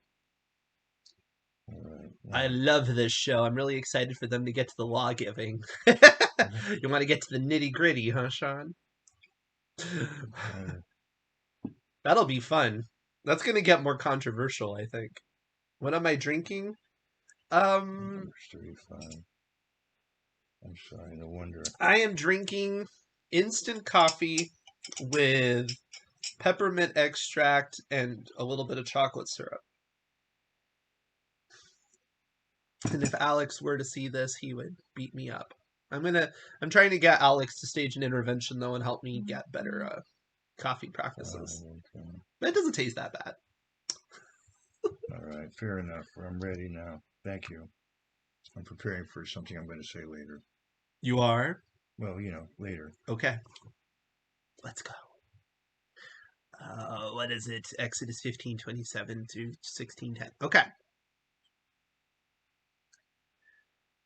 Hello there, I'm Daniel Kaplan. This is my father, Dr. Kaplan, and we're reading through the books of the Bible, Genesis to Deuteronomy, over the course of this year. This is Wake Up to the Bible. Today we're going to be reading Exodus 15:27 through 16:10, and I'll be reading from the Robert Alter translation, and then we'll discuss what we have read. So, let us proceed. And they came to Elim, where there were 12 springs of water and 70 date palms, and they encamped there by the water. And they journeyed onward from Elim. And all the community of Israelites came to the wilderness of Sin, which is between Elim and Sinai, on the 15th day of the second month of their going out from Egypt. And all the community of Israelites murmured against Moses and against Aaron in the wilderness. And the Israelites said to them, "Would that we had died by the Lord's hand in the land of Egypt when we sat by the flesh pots, when we ate our fill of bread, for you have brought us out to this wilderness to bring death by famine on all this assembly." And the Lord said to Moses, "Look, I am about to rain down bread for you from the heavens, and the people shall go out and gather each day's share on that day, so that I may test them whether they will go by my teaching or not. And it will happen on the sixth day that they will prepare what they bring in, and it will be double what they gather each day." And Moses and Aaron with him said to the Israelites, "At evening you shall know that it was the Lord who brought you out from the land of Egypt, and in the morning you shall see the Lord's glory as he hears your murmurings against the Lord. And as for us, what are we that you should murmur against us?" And Moses said, "When the Lord gives your meat in the evening to eat, and your fill of bread in the morning, when the Lord hears your murmurings, that you murmur against him, and what are we? Not against us are your murmurings, but against the Lord."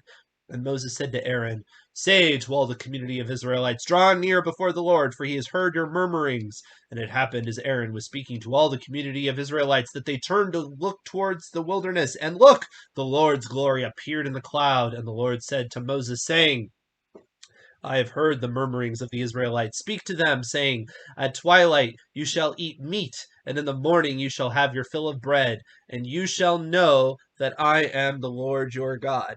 And I've read a little bit too far, but that's okay.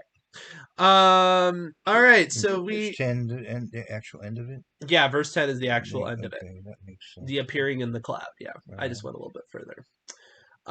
They wanted to end on a cliffhanger, and I deprived them of their cliffhanger. I'm sorry, whoever made that Torah portion, because I messed up their wonderful strategy. The first thing that Daniel read, yes, is interesting. You have the 12 springs of water. wells of water, symbolic of the 12 tribes of Israel, and the Right. 70 palm trees, symbolic of the nations of the world. I think that's the symbolism there. Yeah, that is interesting. 10 times 7, too. Yeah. Uh, and then it gives us time, which, if you keep to the calendar, which is something that I'm a big advocate of doing, you would know when this event took place, which is a month after the first day of unleavened bread. And it's a significant event. It's the beginning of Manna, right? And so, something to keep in mind as you're counting towards Pentecost. You might just take note of the day. It's obvious it's not a commanded holiday or anything like that, but it is in the account, and I think it's helpful to know. When you think of the celebration of Pentecost, it's become very popular and common to have bread as a big part of the festival, which is kind of funny because you end you end unleavened bread, right?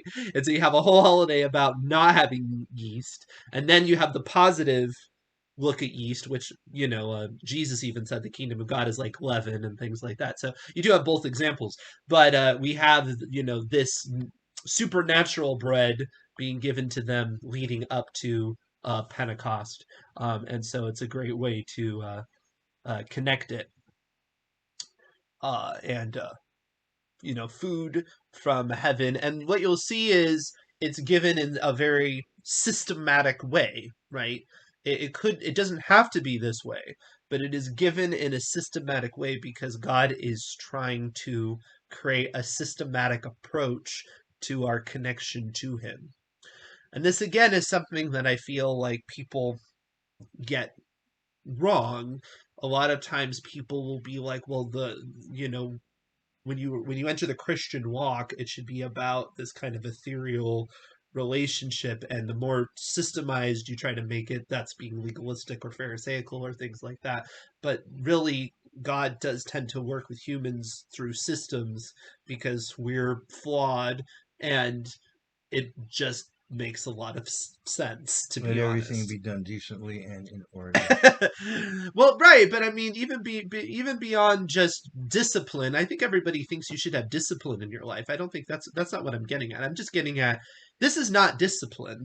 I mean, it is discipline, but it's No, of almost course. completely arbitrary in a sense. Yeah. There's no particular reason why it would have to be given this way. They could still have a Sabbath and not have to go out every Right. day. They Right. wouldn't have to get the double on the sixth day. Right. Like, this is all, this is essentially hoops to make people go through, but there's a reason for it. Right. Yeah. Right. And I think people get very negative on the idea of creating systems for yourself. Uh, and I understand people can abuse those things and they can worship a system versus Yeah, but they're God, they're but they're plenty. They're certainly willing to have their own practices. well, that's true. Trees in the house, candy in the shape of hearts, and on and on. They're willing to do their own. It's the biblical ones that they don't seem to want. Yeah, it's fair enough. That can be the issue. But Yeah. I'm talking about people that would make the comments like it's not a religion, it's a relationship and that kind of stuff. It's become very Well, trendy to get down on organization, and I don't think that's a positive trend. Even though there's a lot to be said about the negative of organized religion and the ways that it's distorted the text and things like that, but I don't think organization itself is the enemy. well, Ephesians says that the ministry is there to keep people stable spiritually. Right. There's ministry provided for to keep the No, people. I understand that. Yeah. And you see Ephesians it all 4. throughout. Even people that, in my opinion, are trying to be commandment keepers, you get this hatred of organization and things like that. Yeah. And people just will very quickly jump down your throat on system, you know. Like herding cats. Pretty much. Well, let's see. That's not. uh, That's not the ideal. now this section has the whole where Moses is makes the comment being like, Moses says, when the Lord gives your meat in the evening to eat and your full bread in the morning, when the Lord hears your murmurings that you murmur against him, and what are we? Not against us are your murmurings, but against the Lord. This to me is where we want to be most of the time. And I don't mean that most of us are like Moses and that we have quite this intimate of a connection to God exactly, although we do, in my opinion, through his divine revelation, right? Because you could say, well, how does God speak directly to us? Well, it's like it's right here, right? So if I'm standing in biblical grounds and people are resenting my perspective, you have to keep in mind that they're not resenting you, they're resenting God. And you could say, well, that sounds really pretentious. And I could say, well, I have to have confidence in something, right? And so, yes, I have to be careful about not adding my own self into the text. But if I come with boldness from the text and people are like, who are, you're a horrible person. Unfortunately, it's not me that they're really griping with. It's God. So what am I supposed to do? And I can just, and I think that's where it says ultimately in the New Testament, nothing shall offend you. I don't think the idea is that people don't say horrible things or things like that, but it's like, why should you take it personally when what they're just acting in rebellion towards reality itself. So what's it to you? I was mentioning about baptism before. Another thing that often happens when you're baptized is circumstances sort of cause you to be somewhat isolated from your prior environment or your prior associations. Sometimes you bring it on yourself by trying to convert everybody else. But it's interesting. Israel was taken away Yeah. into isolation for a period of time and trained and developed, and then turned loose on the rest of the human race. Right. And I think you will find again people who when they go through a baptism and a conversion experience, I think you'll find that also for a period of time they're somewhat socially isolated. Mm-hmm. That was again my experience. Yeah. And it's one reason too that I think people need to be careful about that, because I know celebrities might get born again or whatever, and then they kind of go on a rampage, and often that's not really the appropriate time. They really should not isolate themselves and like move into a cave, but like that's probably not the time that they need to be going out there and trying to convert other people to their thinking, because they need time to mature. Yeah. And and people will also come to understandings, like they'll start to accept, oh well, I maybe should treat this commandment a little bit more seriously, and that's great. Have that growth, but when you're just figuring out that that's a commandment you should follow is probably not when you tell other people, because you haven't figured out how to integrate it properly. And Paul, that's going to be constant throughout your life, because you're going to constantly mature. But I think right when you discover that maturity level is when you get so passionate about it, and you're like, oh wow, I never thought about the fact that I shouldn't be doing this, and then you start to get everybody all hot and bothered, and that's not the best time. Paul was in the desert for a period of time. Yeah. Himself, Christ was teaching him individually for a while, evidently. Yeah. I mean, I can talk to a lot of people that will discover things like the Sabbath and stuff, and then they get on a rampage, and it really does isolate a lot of people. Right. And unfortunately, it can be hard to recover, because once you burn those bridges, right. and you kind of get on your high horse, it's like, man, I'm probably not going to listen to you later. Right. And in the meantime, you probably got a little bit more balanced, because your zealousness was maybe misplaced, or maybe you're just more refined in how you can talk to it, even if your practices haven't changed. So I certainly can point to people that have had that happen, where they have made some sort of religious growth, and then it just cuts everybody off.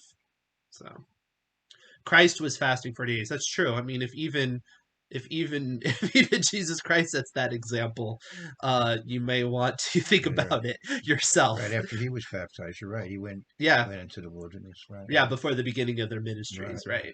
Exactly. Fair enough. And it can give people, I know there's a lot of people that feel isolated, especially commandment keeper types, because it can be hard to find communities in which to do so. But, to some degree, that might be for the benefit, because perhaps your interaction with a community would be misplaced at the moment, because you might not be presenting the best message. Not that you shouldn't pray and try to affect that. I'm not saying that, but try to take some solace in it as best you can. Anything else you have to say about this segment? That I went a little bit over. So we will talk about what God did to address this situation next time. So please like, subscribe, hit the bell. Great year to read the law together. Let's do it, shall we?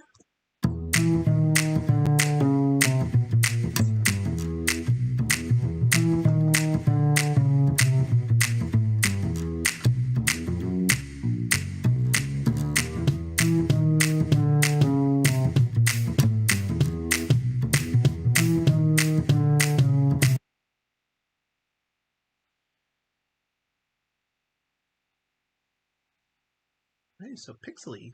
This goes to the 17th chapter, right? Yeah. Okay. So we have We have 2 segments left, I 2 think. seconds left. Yeah. 1611 through 36 is the one we're supposed to be doing. So I'll have to go back a little bit. Okay, you ready? Yeah. Okay. Was manna bland? We're going to talk about that and other things on Wake Up to the Bible. I'm Daniel Kaplan. I'm here with my father, Dr. Kaplan. We're reading through the books of the Bible, Genesis through Deuteronomy, over the course of this year. Today, we're going to read Exodus 11 through 36. I'll be reading from the Robert Alter translation, and then we will discuss what we have read. Let's get started. And I will have to go back a little bit if you saw yesterday because I overread. Okay. And the Lord said to Moses, saying, I have heard the murmurings of the Israelites. Speak to them, saying, At twilight you shall eat meat, and in the morning you shall have your fill of bread, and you shall know that I am the Lord your God. And it happened in the evening that the quail came up and covered the camp. And in the morning there was a layer of dew around the camp. And the layer of dew lifted, and look, on the surface of the wilderness, stuff, fine, flaky, fine as frost on the ground. And the Israelites saw, and they said to each other, Manhu, what is it? And they did not know what it was. And Moses said to them, It is the bread that the Lord has given you as food. This is the thing that the Lord charged. Gather from it each man according to what he must eat, an omer to a head, the number of persons among you, each man for those in his tent you shall take. And the Israelites did thus, and they gathered, some more and some less. And they measured it by the omer. He who took more had no extra, and he who took less had no lack. Each according to what he must eat did they gather. And Moses said to them, Let no man leave over from it till morning. But they did not heed Moses. And some men left over from it till morning, and it bred worms and stank. And Moses was furious with them. And they gathered it morning after morning, each man according to what he must eat. And when the sun grew hot, it melted. And it happened on the 6th day that they gathered a double portion of bread, 2 omers for each. And all the chiefs of the community came and told Moses, and he said to them, This is what the Lord has spoken. A day of rest, a holy Sabbath to the Lord is tomorrow. What you bake, bake, and what you cook, cook. And whatever is left over, leave for yourself to be kept until morning. And they left it until morning as Moses had charged, and it did not stink, and there was no worms in it. And Moses said, Eat it today, for today is a Sabbath to the Lord. Today you will not find it in the field. 6 days you shall gather it, and on the 7th day, the Sabbath, there will be none then. And it happened on the 7th day that some of the people went out to gather, and they found nothing. And the Lord said to Moses, How long do you refuse to keep my commands and my teachings? See, for the Lord has given you the Sabbath. Therefore does he give you on the 6th day bread for 2 days. Sit, each of you, where he is. Let no one go out from his place on the 7th day. And the people ceased from work on the 7th day. And the house of Israel called its name Manna, and it was like coriander seed, white, and its taste was like a wafer and honey. And Moses said, This is the thing that the Lord commanded, a full omer of it to be kept for your generations, so that they may see the bread with which I fed you in the wilderness, when I brought you out of the land of Egypt. And Moses said to Aaron, Take 1 jar, and put it in a full omer of manna, and set it before the Lord to be kept for your generations. As the Lord had charged Moses, Aaron set it before the covenant to be kept. And the Israelites ate manna 40 years until they came to settled land. The manna did they eat until they came to the edge of the land of Canaan. And the omer is 1/10 of an ephah. All right, so we have the rather famous account about manna, and I'm not sure where you want to start. It's interesting. He first gives them a regular meal. I mean, it's miraculous, but he gives them Quail, right? Then, Regular protein. Then one step beyond, now he gives them supernatural food. It's Right, something that they can't even identify. Right. It's interesting how that works. And of course, Jesus talks about the manna and as a type of himself in John 6. Yeah. And even the way it's described in different parts of the Bible, it reminds one of Revelation 1, where Jesus is pictured as bright and shiny with eyes like flame, Yeah. fire, and so on. So the imagery of the manna, in a way, is similar. And it has to be renewed every day It's like Bible study and Yeah. prayer. It has to be renewed every day. It Yeah. has to go out, and they go out and I was to say the morning. Is it say that they go Mm-hmm. out and gather it? And there's fascinating aspects to it. Mm-hmm. The fact that no matter what you gather, there's just a certain amount that you wind up with, and then on Sabbath you get a double portion. Uh, Yeah, that's very so interesting. it's just So that amazing, that's something that amazing that account. that strikes you as peculiar, Yeah, um, right. right? Because it says, where is it? It said, "He who took more had no Right. extra, and he who Mm, took less had no lack. Each according to what he must eat did they gather." So I guess what it's saying is, even though some people need to have more to eat and some people need to have less to eat, that's what they gathered. They did not get it. Or are you, do you get from this that there's some sort of miraculous thing? But it can't be too miraculous, because it says that people can leave it over and it can stink, so it's not like it just miraculously is what you need. It seems like they were actually, it's like the idea is that you were supposed to be, it reminds me of those Chinese buffets where if you don't eat all the plate, they actually charge you for what's left over. And so it seems like the idea is that people went out and they gathered what they could consume and no more. And they generally did do that. Except there were some, because it says some men left over, and Moses was angry with them. But the idea is that you shouldn't have any left over, and most seem to follow that. That's what I get out of it. What do you get out of some may have decided they would just maybe have a certain amount of discipline to leave it over because they didn't trust it to be there the next day, which was lack of faith. it? Right. Well, I Yeah, guess if that, I mean, the idea is that they didn't even eat as much as would be their full, or do you think they ate their perhaps full and just took too much? maybe they decided to rein in a little bit because they didn't know Mm, if they were going to get any the next day. interesting. Yeah. Yeah, that is interesting. And of course, again, when you connect it to Pentecost, you have the counting of the Omer, and so here they have counting going on, and things like that. It connects a lot with that. But it is interesting because you have the two examples of rules that they deliberately don't listen to, because he says, don't keep any, and some people do it. And then he says, well, on the Sabbath, there is not going to be any. And they know they get the double because they can tell what double is, and yet they still continue to look for it. However, going back to what you were talking about, with that weird passage where God was talking to Moses, you can see here, and the Lord said to Moses, "How long do you refuse to keep my commands?" And that's not Right. Moses. Yeah. So I would say, let's go back to that other one where he says, "Why are you shouting out?" I don't necessarily know if he was Moses. I'm gonna I'm gonna defend that interpretation. Look at the old King James for that one. My commands. How No. long do you refuse to Yeah. keep? See if the you there is ye. Oh, I see. It may be plural there. Uh oh. Look at the old King James Yeah, again. you're right. It probably is. Mhm. Well, I was so close. I want to say something about Jesus used this verse when he was tempted. Foiled by grammar. Matthew 4 and Luke 4. Yes. Deuteronomy 8:3. Moses says, "So he humbled you and allowed you to hunger and fed you with manna, which you did not know, nor did your fathers know, that he might make you know that man shall not live by bread alone, but man shall live by every word that proceeds from the mouth of the Lord." Yeah. So you see that manna, in effect, is a type, in that sense, of God's word. hmm I think people too underestimate bread because of our modern culture.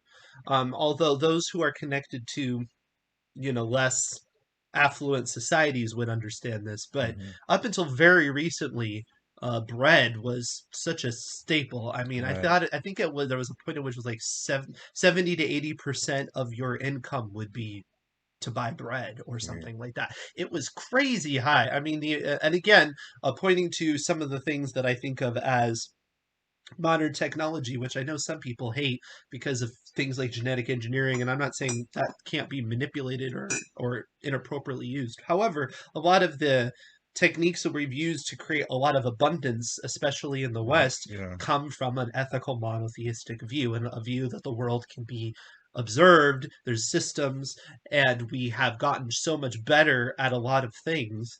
Um, And to some degree, that's in our undoing, right? Because then we take for granted all the systems that got us there.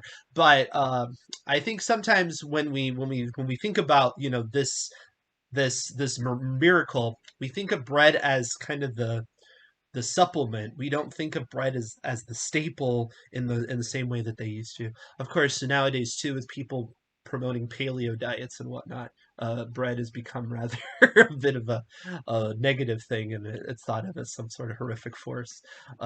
Although that's a whole nother matter. But The the verse 23. This is what the Eternal has said. Tomorrow is a Sabbath's rest, a yeah, holy Sabbath to the Eternal. Bake what you will bake today, and boil what you will boil, yeah, and lay up for yourselves all that remains to be kept until morning. yeah, So Friday is the preparation day. A lot of times we neglect preparation day, yes, but Friday is preparation day for the Sabbath. So right, that's something to keep in mind if you're a Sabbath keeper, to yeah. make proper use of Friday as preparation. Well, the double portion idea too. It's like, Right. if you may have to do extra work in order to fully appreciate the Sabbath, and that's part of the system. You might The have an extra boost so you can have the come down. the Jewish tradition, they have these two chalot, these two loaves Yep. on Friday evening, reminding them of the double portion. Right. As Sean said, this is Sabbath service observance before the Ten Commandments. It is, Oh yeah, and it does not it does not make it seem like this is some new idea that they maybe never heard of before either. Although you can argue, this was a setup or whatever. Obviously, in the account, we already had it in Genesis. I would yeah. say that principle maintained, and when it says Abraham kept the commandments, he probably did keep a Sabbath. But, um, you know, When you study ancient Babylonian culture, they had something very similar to the Sabbath, and so some scholars will tell you the Jews got it from the Babylonians. I think rather, the Sabbath was there way back there, mhm. and the Babylonians kept it in a distorted kind of way. Right. Well, the concept of people need a time to Right. like you Yeah. need a societal system where people don't just work all the time. I Right. mean, Yeah. I don't think that's only through divine revelation that you may have gotten that. However, it's hard to say because it was divinely revealed to us from the very beginning. So Right. who knows if we ever would have come up with it on our own. But it does seem like, just practically speaking, you have to have some sort of system of recharging. Evidently, the French briefly, when they had their revolution, attempted to lengthen the work week beyond 7 days, and it Huh. didn't work out well for them. It's interesting. Culturally, they're thought of as the other way now. It's kind of interesting. Yeah, nowadays people want to short. I mean, nowadays in France, I think the Work work week week is is shorter. 35 hours. I Yeah, think for the average. yeah. Now, coming up in here is a rule that ends up getting extrapolated quite a lot. And that is where he says, he gives you the 6 day bread for 2 days. Sit each of you where he is. Let no one go out from his place on the seventh day. Right. And so, because of this statement, in this context, people sometimes have notions as to what kind of travel one can do on the Sabbath. The uh, the Jews came up with, if you look at Joshua, if you look at Numbers 35 and Joshua 3, you see the significance of 2,000 cubits, which is approximately a kilometer, Hmm. or for us Yankees, 5/8 of a mile. So the Jews decided that if you live in a city, if you want to go out into the countryside where people aren't dwelling, you know, you can only go a kilometer, and then that's a Sabbath day's journey. You shouldn't go out into the country more than a kilometer. So what we would do in the Catskill Mountains in the yeshiva is we would go 2,000 cubits, and we would put like a box of food. In that sense, we've established some kind of residency there. That way we could extend another 2,000 cubits beyond that. So by that time, you've gone enough of a walk, so you've got a nice walk. You go, a kilometer to the where you had your box of food, another kilometer and back, and that's a nice walk. And so that's what we would do. But that comes up in Acts 1.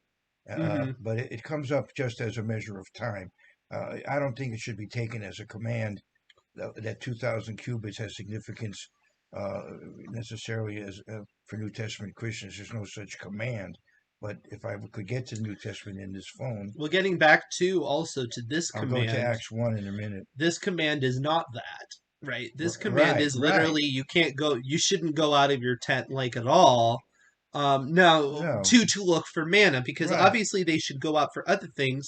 If you believe that this is actually the Sabbath, right, which I do, and that sounds kind of silly, but I mean this is let's say that this is reestablishing the Sabbath custom, right? right. Then you would say there is a convocation involved, which involves some sort of Of gathering. course.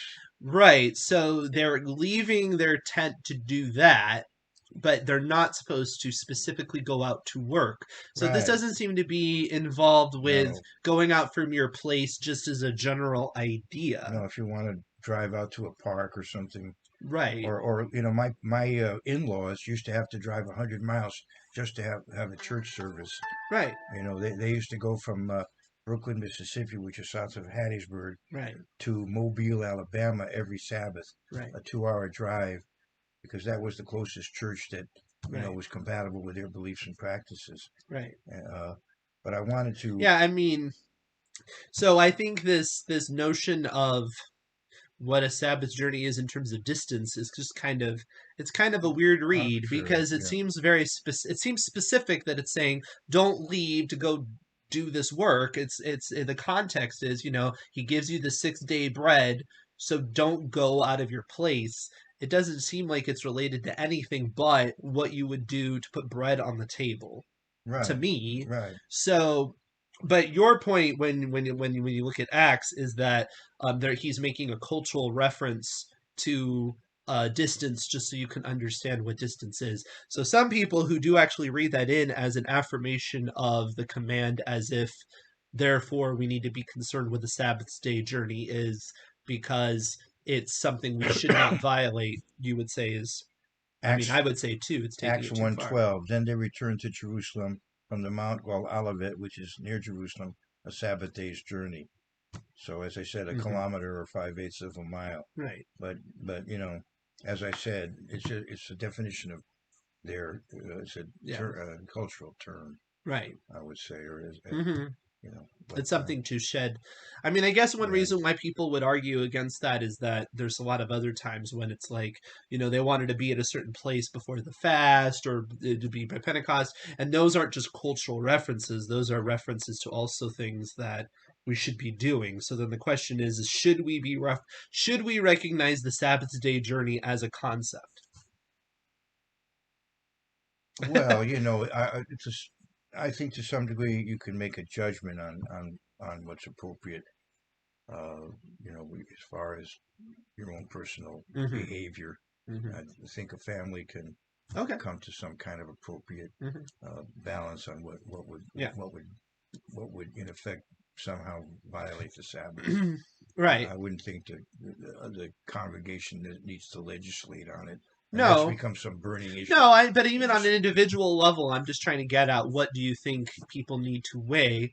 Because to me, I wouldn't even weigh, just from this verse, Right? Yeah. anything but don't leave your house to do things that Yeah. put bread on your table. Right. That. That's all I would get out of Yeah. this. I wouldn't get anything else out of this. No. But I know some Right. people go further Yeah. Right. But I think maybe because they're influenced by that New Testament than reference. that. Yeah. Right.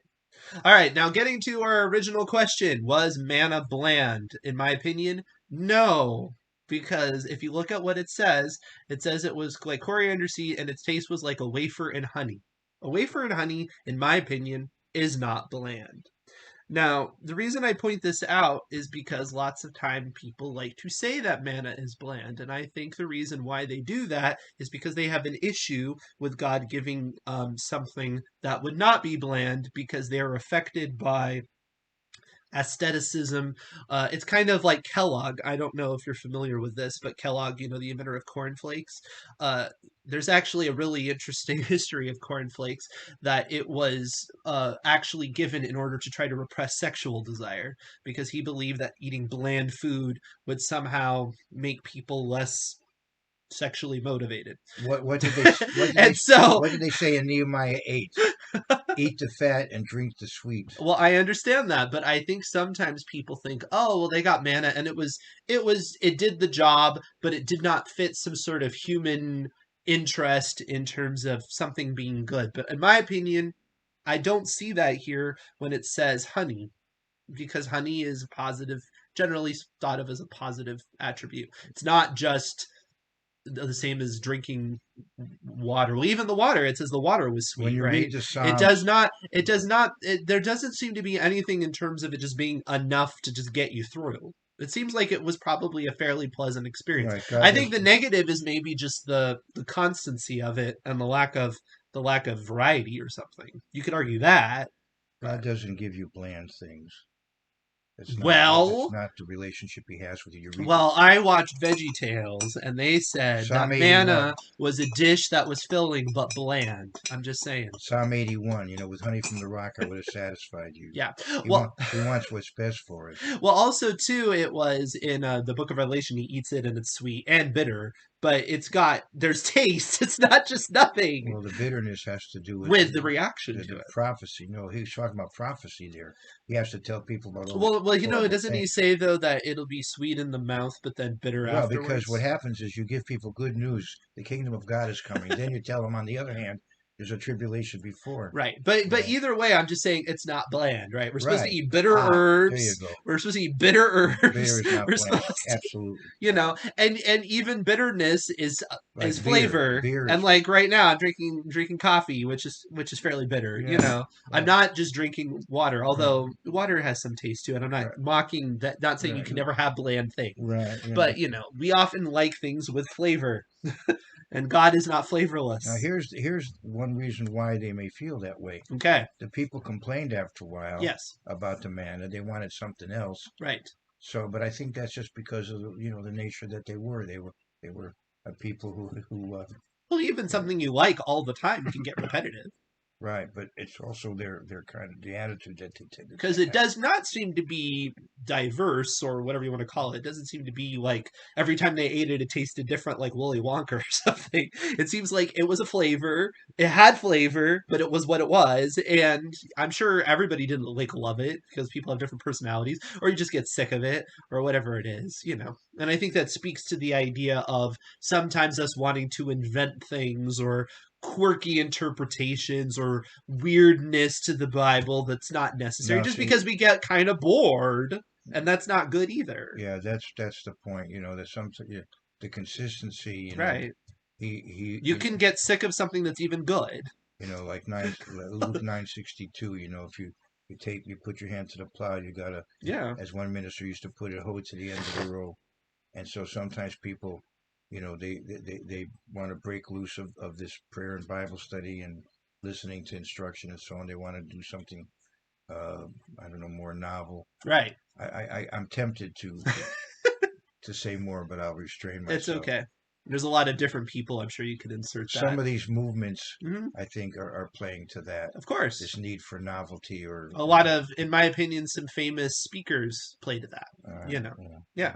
It's danger. And that's one reason why I get very nervous. If anybody says, this is going to change the way you look at this text, that is like red flag central. Because why?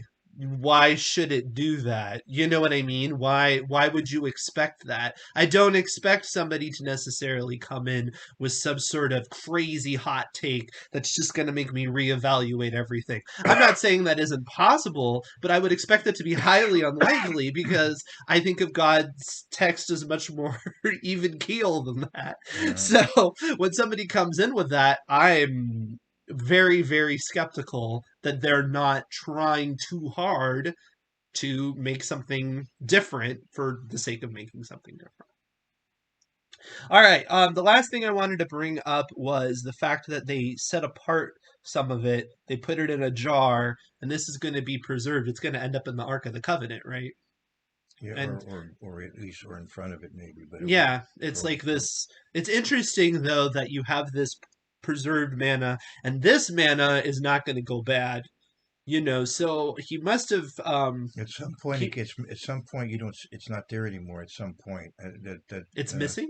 It's missing later, and Ooh, that's interesting. What yeah, happened to the missing I manna? don't know. That's something to get I into. feel like it's like one of those weird time capsules where they like open. Have you ever? Well, you probably Yeah. never watched this, but on YouTube, like they'll find old stuff and they'll eat it because it. Oh, Be... no. well, no, I Wow. mean, like things like they do does kind of go bad, but like sometimes like there's soda flavors that are like they don't make anymore, and so they like Mm. find one on eBay, and then they like. So I'm like picturing like hundreds of years later, they're like, "What did manna taste like? We're gonna find out together." If you're into American pop culture, archaeologists were searching in the Sinai Desert, Uh oh. and they did find a tablet, Oh no. they noticed there it said how to serve manna, and so they were so excited. It's a cookbook. That's Wow. that's a pop culture reference.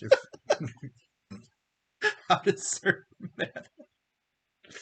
It's a cookbook. Yeah, And if you get that, I'm glad. If you don't, yeah, it's Twilight okay. Yeah, Zone. Yeah. Twilight Zone. Excellent, excellent show, in my opinion. Um, not fully biblically accurate, but one of the more biblically accurate shows you will find, in my opinion. All right. So that being said, moving on. All right, let's move on from manna, which wasn't bland. Remember that. And please like, subscribe, hit the bell, and we will see you tomorrow.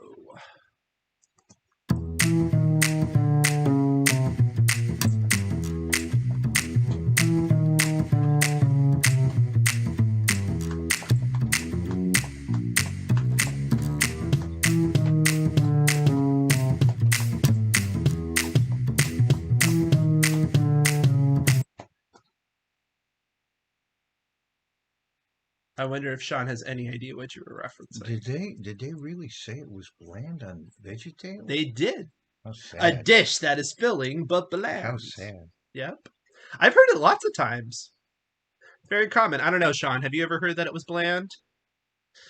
Because if you have, let me know. Because I've heard it lots. Okay, here we go. But again, I think it's the Dr. Kellogg approach. I don't know if you knew that about cornflakes, but Wow. it was specifically designed to curb masturbation. But Kellogg also had weird notions about circumcision for the same reason. He was a strange guy. He only had sex in order to procreate. So he had this big thing where he basically they joke around that people with kids. It's like they had sex 3 times. It's like literally that apparently was what the way he was because he like slept in separate bedrooms and stuff. Like he was a strange character. Mm. What's funny is Kellogg is so progressive now. They're doing like gender is whatever. Mm. It's like it's moved from one extreme to the other. So they've gone from completely repressive to complete craziness. All right, 17 through 6. Are people hearing this now? Yeah, All right, then I won't. I was going to comment, but I'll restrain myself. you can restrain yourself. I mean, there's only 3 people watching it. It won't be preserved, but it's okay. Sean will just be curious forever. Well, no, I stopped eating Kellogg's products a while back because they did something very nasty. Oh, yeah. And so I just Yeah. stopped eating. Well, now it's popular to boycott them because of the way they treated their employees. Oh wow. Well, Yeah. no, didn't they begin to back off on that? I don't know. The corn flakes guy has something to do with the SDA movement. Yes, he was a Seventh-day Adventist. You are correct. By the way, speaking of the Seventh-day Adventists, um, I don't think they're against caffeine necessarily. The Mormons are. Yeah, they are. They are because there was a drink called Postum that was supposed to be an alternative to coffee. It was a grain-based drink, and you used to see it in America, but I don't see it anymore. I used to drink it now. Yeah, and they're then. anti-caffeine. I used to drink it now and then, Postum, and was that connected to Kellogg? I think they might have put it Yeah, out. I mean Mormons are and SDAs are. I didn't think the SDAs were down on caffeine. I don't know about JWs. I don't know. I don't think so. But anyway, I don't see Postum anymore for some reason. Mormons are also anti-alcohol too, right? Right, but Postum died out, I guess.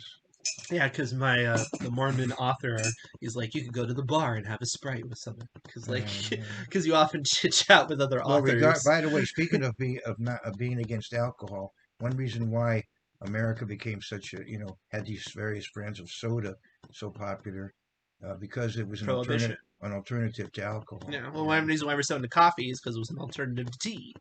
Well, that was because of the British, right? Because of taxes. way back when. Yeah. Yeah. Because the economy follows taxes. All right, ready to go? Are you ready? Well, just one last thing. If any of you heard me, it was just a personal comment. It's not telling you what to do or what not to do either. Yeah, all three of them. Yeah. All three of your cult followers. For those of you who want the word from Dr. Kaplan, he is not saying definitively not to have Kellogg's products.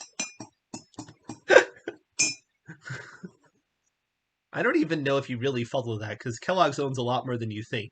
So I'm not sure how well you actually even follow that yourself. That's a good point. You probably buy a lot of unintentional Kellogg products. The scandal. All right, you ready? Right. Okay. How do we test for God's presence? We're going to talk about that and other things in Wake Up to the Bible. I'm Daniel Kaplan. I'm here with my father, Dr. Kaplan, and we're going through the books of the law, Genesis through Deuteronomy, over the course of this year, a little bit every day. Today we're reading chapter 17. And all the community of Israelites journeyed onward from the wilderness of Sin on their journeyings by the Lord's direction, and they encamped at Rephidim, and there was no water for the people to drink. And the people disputed with Moses, and they said, "Give us water that we may drink." And Moses said to them, "Why do you dispute with me, and why do you test the Lord?" And the people thirsted for water there, and the people murmured against Moses and said, "Why is it you brought us up from Egypt to bring death on me and my children and my livestock by thirst?" And Moses called out to the Lord, saying, "What shall I do with this people? Yet a little more, and they will stone me." And the Lord said to Moses, "Pass before the people, and take with you some of Israel's elders, and the staff with which you struck the Nile, take in your hand, and go. Look, I'm about to stand before you there on the rock in Horeb, and you shall strike the rock, and water will come out from it, and the people will drink." And thus did Moses do before the eyes of Israel's elders. And he called the name of the place Massa and Meribah, testing and dispute, for the disputation of the Israelites and for their testing of the Lord, saying, "Is the Lord in our midst or not?" And Amalek came and did battle with Israel at Rephidim. And Moses said to Joshua, "Choose men for us, and go out, battle against Amalek tomorrow. I shall take my station on the hilltop with the staff of God in my hand." And Joshua did as Moses had said to him, to battle against Amalek. And Moses, Aaron, and Hur had gone up to the hilltop. And so, when Moses would raise his hand, Israel prevailed. And when he would put down his hand, Amalek prevailed. And Moses' hands grew heavy, and they took a stone and put it beneath him, and he sat upon it. And Aaron and Hur supported his hands, one on each side. And it happened that his hands were steady till the sun came down. And Joshua disabled Amalek and its people by the edge of the sword. And the Lord said to Moses, "Write this down as a remembrance and a record, and put it on Joshua's hearing, that I will surely wipe out the name of Amalek from under the heavens." And Moses built an altar, and he called its name YHWH Nissi, for the Lord is my banner. And he said, "For hand upon Yah's throne, war for the Lord against Amalek from all time." Dun, dun, dun. All right, so we have a couple of stories here. We have the story of the bitter, not the no water, not bitter water, and the story of Amalek and that battle. But this gets us to our question, and it's kind of an interesting question, because ultimately the people go and they say, "Give us water that we may drink," because there's no water. And Moses is very angry by this, and he says, "Why do you test the Lord?" And this whole thing is thought of as incredibly negative incredibly negative towards them.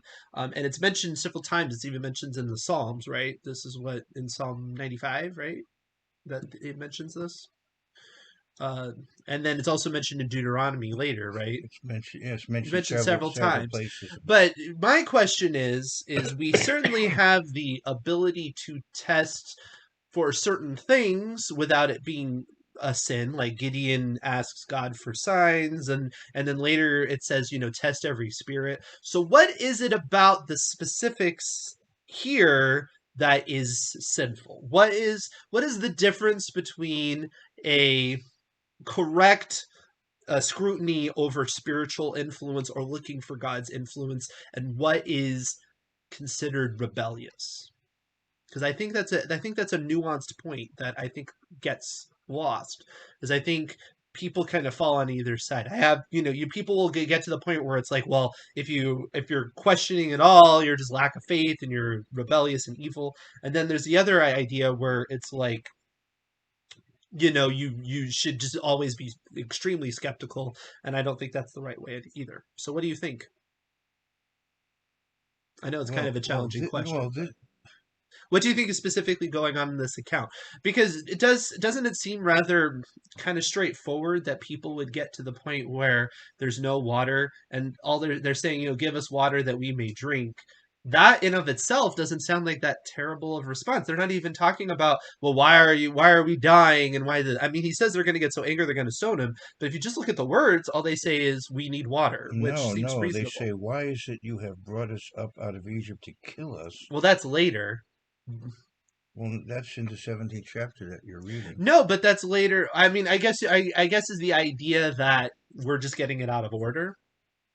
Because at first it just says they disputed with Moses, and he says, "Give us water that we may drink." And from that one statement, he's saying, "Why do you dispute with me? And why do you test the Lord?"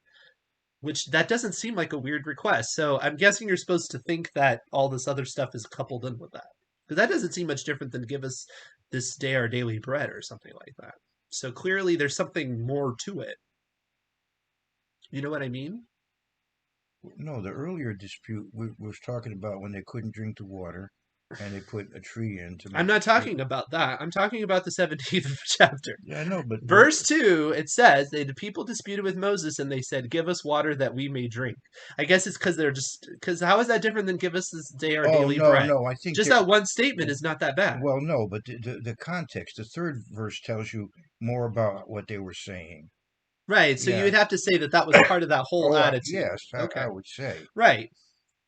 And then, so the issue And is, it's interesting too, by the way, that there's a much more literal translation of Robert Alter than what you have here in many of the other translations. In other words, it's like the whole people are speaking as one, or many individuals are. In other words, why did you bring us up out of Egypt? Then it says to kill me, and and so yeah, on. So it goes from, I think, from a plural to singular, uh, and so it really is this monolithic as if force. to say that people are speaking as one, Right. or many individuals are complaining. Right. It's a very interesting literary, the way, the style of it. I'd have to go back and look at the Hebrew again. I took a brief look at it, Hmm. but I know, I think here there's a definite negative attitude, and I lack. agree with that. I guess I'm trying to figure out why is this different from all others? Why is this the one that gets singled out? What do you think is specifically going on in this situation? Well, because they are so negative, they're not just complaining we're thirsty. They're saying this whole thing should have never happened after God did the 10 plagues, Okay. after he split the sea for them, Yeah. drowned the Egyptians, And then Moses. and gave them drinkable water. Yeah. After all that, Okay. to have this kind of attitude. So to me, this So is it's specifically, in your opinion, it's contextual based on what God at this point, the stiff-necked right? Israelites. At this point, if we go back to the example of being tested beyond your ability or whatever you're saying maybe in those other ones the testing it's like, well, wasn't their ability to be a little bit bleh, but at this point this is not just not within their ability. They are deliberately being rebellious by now. Yeah, By now they should be on board. yeah, God has been merciful to them, Right. but at some point, like later on when he punishes the nation with exile, Right. he puts up with it for so long, and then if Right. they don't change, they finally are spewed out of the land. Right. This is And what's interesting is ultimately at the end when it says they're testing the Lord, asking or saying, "Is the Lord in our midst or not?" That seems to be the issue. But the question I have is that not a valid question for us to ask sometimes? oh yeah, So then, what's the context, right? well, because they've had the evidence so clear. Gotcha. there. I mean, so many miraculous things happen to So them. the issue is not that they're asking if God is present or God is working through Moses, because we can ask that of anybody. The question Yeah, is by now it should be obvious that he's working through Moses, and it's only because they don't like what Moses has to offer that's the problem. Is that what you're saying? yeah. I think here that there should have been enough faith built up by now Okay. that when a crisis occurs, you don't automatically give up and say, "Why did we ever do this?" But Hmm. rather, okay, what's God going to do this time to get us out of this mess? I see. We've Right. seen all these other things He's done. What's He going to do this time? Yeah. I mean, it may Um, seem kind of pedantic or something, but I just think it's a nuanced point that's helpful because there yeah, are people that will rise up and they will use these sort of things in order to avoid scrutiny, avoid people coming with questions because they'll say, well, you don't have the right to ask if God is working with me or things like that. And they'll point out that you're a stiff-necked Israelite, which obviously can be highly manipulative, of right? course, yeah, Right, and that's not the example, but yeah, I'm pointing it out right, because I know yeah, people have experienced this, right? wow, And I think there's a lot of good-natured people that don't want to be the rebel rousers or right, the yeah, or yeah, whatever, yeah, but on the other hand can clearly see problems or clearly can be skeptical about things or right, whatever. yeah, right. And so what you're saying is the difference is how you know you're not in violation, because it's eventually going to be a command that you can't do this, right? You're not allowed to do this. Whatever this is, it will be solidified. What do you mean this? Well, it says do not test the Lord. Yeah, Yeah, that's that's right. something that Jesus Christ Jesus, even right, says it, right? So right, there is a command here, and so but it's not I can't go up to Joe Blow pastor or right, whatever yeah, and be right. like, I'm not sure if you're actually listening to the voice of God or Yeah, not, right, yeah, right? yeah, right. Or what, or somebody claims that something is a miraculous intervention and I can't be like, well, I'm not really sure if that's a miraculous Yeah, intervention right. because look at the consequences of what happened. Yeah, yeah, So right. I don't think that's what the law is getting at. Yeah. But the question then is what is the law getting at? you know Well, the thing tempting the Lord your God would number one be, violating His commands and expecting that He's not going to, do anything about it, or saying because He hasn't that therefore it's okay, which a lot of people do. mm. Since they haven't been struck down for whatever they're doing, they just keep So doing what it, it may be getting at is and more of we don't believe in you until you do something for us. that's part of it, It's a it's a or to us. right, Yeah, right, because let's say, because in theory, I mean, God could have, in theory, not really, but he could have decided, well, this is the end. These people aren't very helpful, and they die, and that doesn't give them the right to not believe in God anymore, because that would be his choice to do and the so. context also there is that you don't deliberately take risks. Well, this wasn't Uh, a risky no, but I'm situation. saying that's what Jesus says when He Well, said, that's why it's confusing "Don't to tempt the me. Lord your God." But that's why it's Well, confusing to me. there's two ways you can tempt God. One is acting in a very irresponsible way, expecting Him to protect you. That's testing Him in effect. Yeah, Not taking proper precautions on the physical level. In other words, you do what you can, and then you look to Him to protect you. But you don't just go out right. and make a fool of You don't just yourself. jump off a building Right. like was That's literally the one situation. way to tempt Him. Another way to tempt Him is by continually going against the letter or spirit of what He tells you, and Hmm. expecting Him not to deal with it, So do you or think that, or because He hasn't dealt but with do it. either of those seem to be applicable in the situation? That's not in the text. It doesn't say that they were acting in any particular sin. It does say they're in the wilderness of sin, right? So I guess you could connect it that way. Although that's just a word, that's just a name. Well, But here, but it doesn't seem to be that they're doing anything risky, and there's nothing that seems like a deliberate rebellious thing that's going on per se. It seems like an attitude issue. yeah, but the attitude is in effect denying God's ability to help them. Like, Is it why did we ever leave Egypt? We're going to die here, is it and is it is it is it Well, is it that they're doubting the ability, or is it that they're demanding the ability? Because maybe that's what it is. Because it says, "Give us water that we may drink Yeah, it." or So, is the Lord among us or not? right. So Right. basically, they're saying, "Well, God, if you don't do this, we're just gonna not believe in you anymore." So maybe that's basically the line. That could be, yeah. That could be That what it kind of is. still gets to Gideon though, but that's not quite the same because I think of don't think of Gideon as asking for the signs as a belief in God. It's more of wanting clarification that the person interacting with him is aligned with God. That's how I interpret it. I know some people think of it as a lack of faith on Gideon's part and God's just kind of going along with it, kind of like Thomas or something like that. But to me, it's different. That's a different sort of thing. A skepticism as to whether or not somebody is really representing God or it's your own delusion or something is not the same thing as saying, well, God, I know you exist, but if you don't do this for me, I'm just going to forget about you. Yeah, may I think you've hit on that. Okay. May have hit on that. But it's like we pray your kingdom come, but it's not here yet. Right. So you could But the idea is not because the kingdom isn't here right now. I'm going to stop believing in God, right, yeah, right, yeah, or I say give us the daily bread. It doesn't mean the one day that I have issues finding food, I'm like, well, right, that's it. I right, guess it's over. right, yeah, yeah, Um, yeah, right, you know, in theory, I mean, who knows? I could end up in a car accident today. That yeah, wouldn't change my belief. right, You yeah, know, right. because But that's not what it's dependent upon. it's a worthwhile question, though. Well, thank you. I appreciate Yeah, that.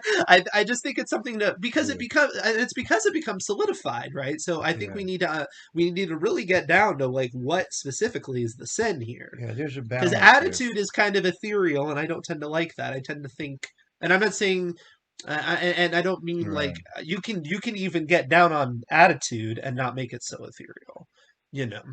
But I don't want it to be so wispy because the law, Well, you see, here the hostility was such that Moses feared for his life. hmm So Right, so that it almost seems like it does seem like a like rebellion. they're legitimately asking for a miracle on demand, or else they will kill the person. Yeah, it does seem And to be. that kind of goes in line with where I think people can get in their thinking. They can get to the point where it's like, well, if somebody isn't demonstrating something miraculous in front of me, I'm going to reject them or something, which I think is wrong.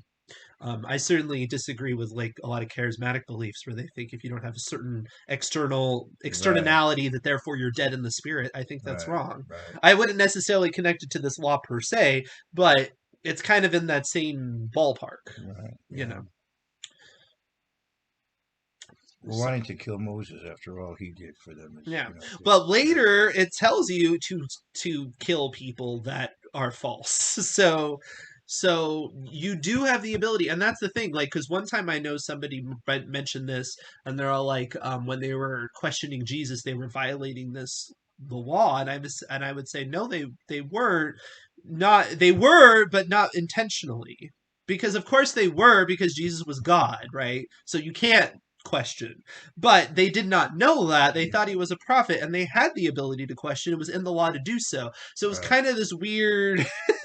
They were following the law and violating it at the same time because of a lack of Well, he information. told them, number one, he's not telling them to break the law, Right, telling them to break rabbinic laws. That's right. different.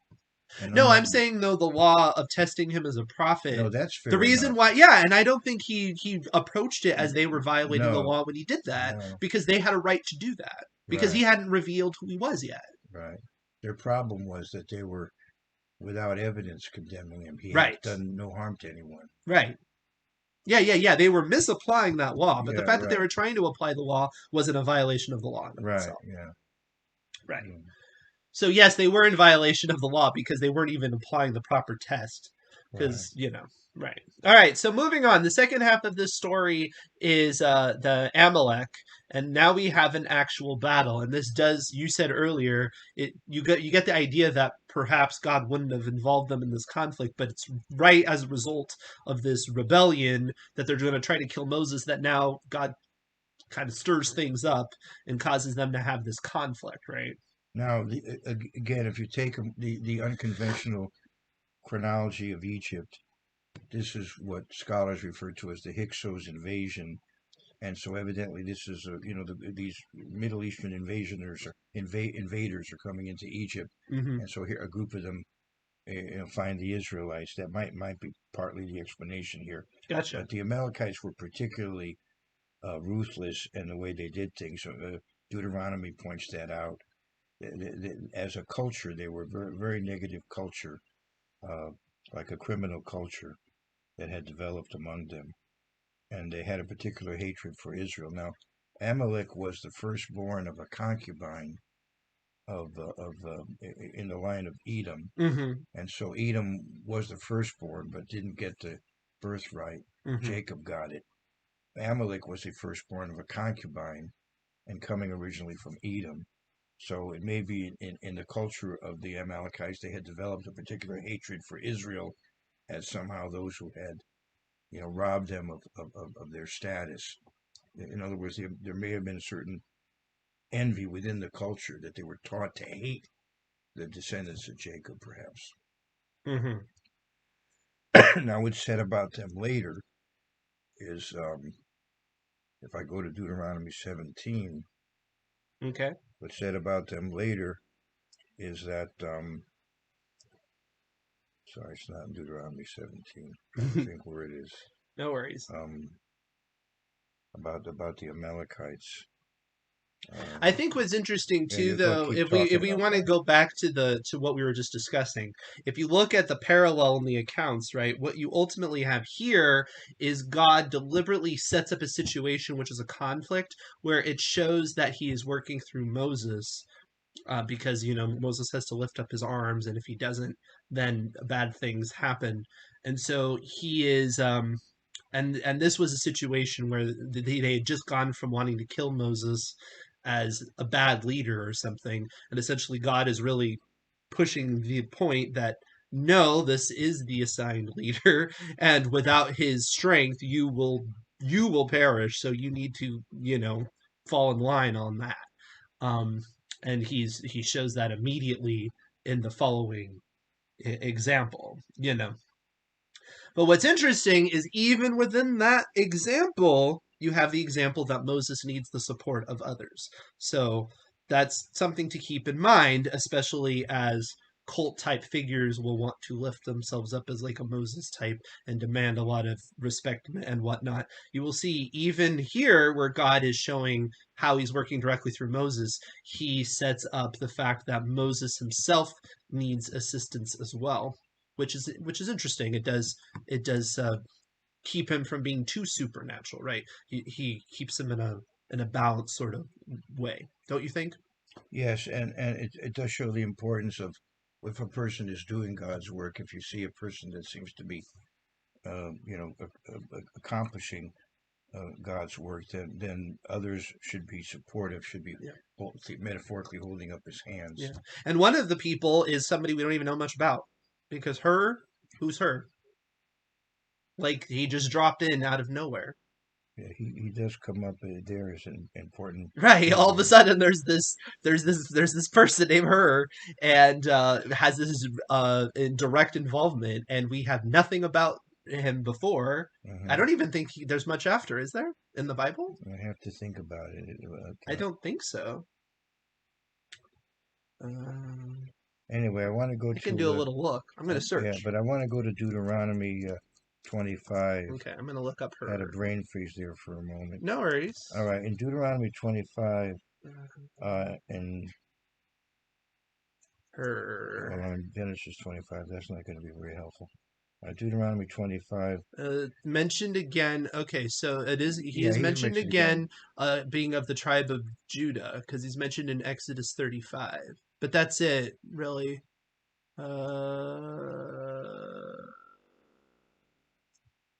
Yeah, I don't think. Yeah, I'm not seeing much else, because there's Princes of Midian, her, but that's not the same her.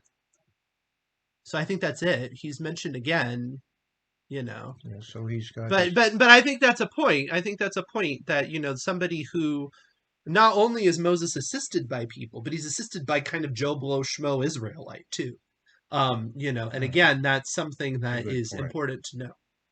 And Joshua, of course, figures Well, yeah. prominently. Well, Joshua makes sense, right? And then Aaron, that all makes sense. Yeah. So Joshua's kind of leading the charge on the battlefront, and Aaron is his right hand man, but or left hand man. I don't know which side they are on. It doesn't say, but we'll just say Aaron's on his right hand and hers on his left. But the left hand man is somebody. It's kind of Joe Blow Schmo Remember Israel what Amalek did? Judah tribe member. Remember what? Well, Judah. There's a symbolism there because we have Ephraim and Judah. We have the birthright tribe and the scepter tribe.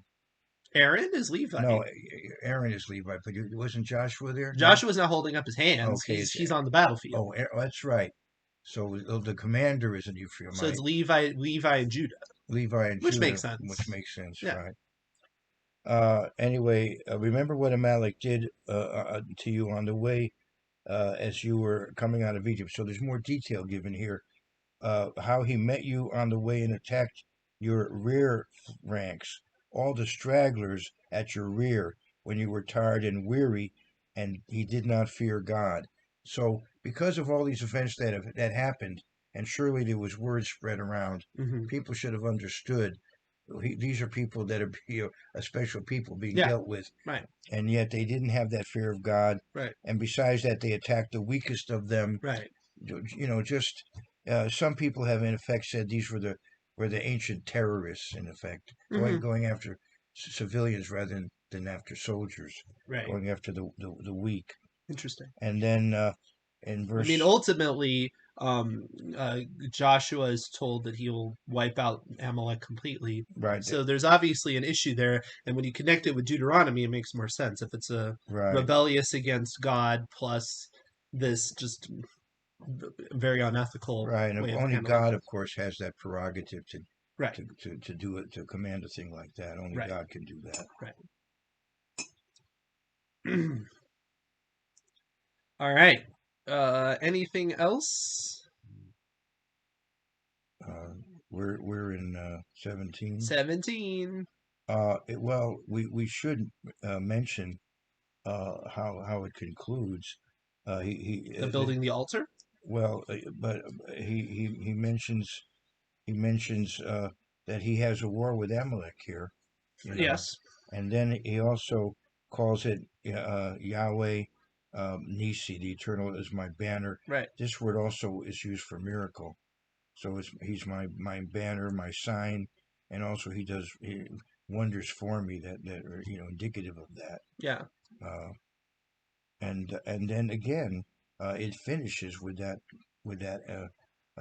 attitude towards Amalek. So there are certain characteristics of that culture that we should be aware of because of God's condemnation of it. And as I said, one aspect is this concept of not fearing God, not really being willing to recognize he's dealing with certain people, and also going after the weakest, right? The ones who can't even really oppose you, right? And then thirdly, I think, is this envy implied, this envy of Israel, of this hostility of in effect questioning God's decision, who he's working through, all of those things.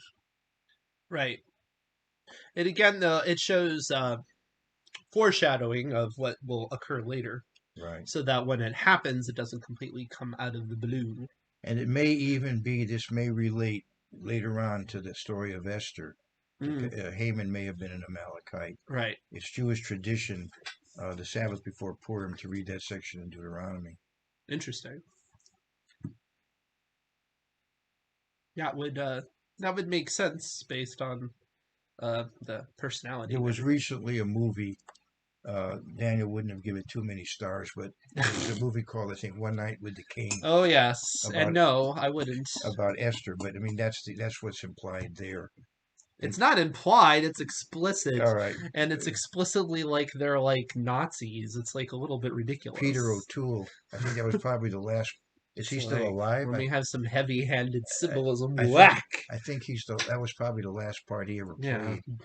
The Veggie Tales Esther is more accurate than that one, and that's not even that great of a Veggie Tales.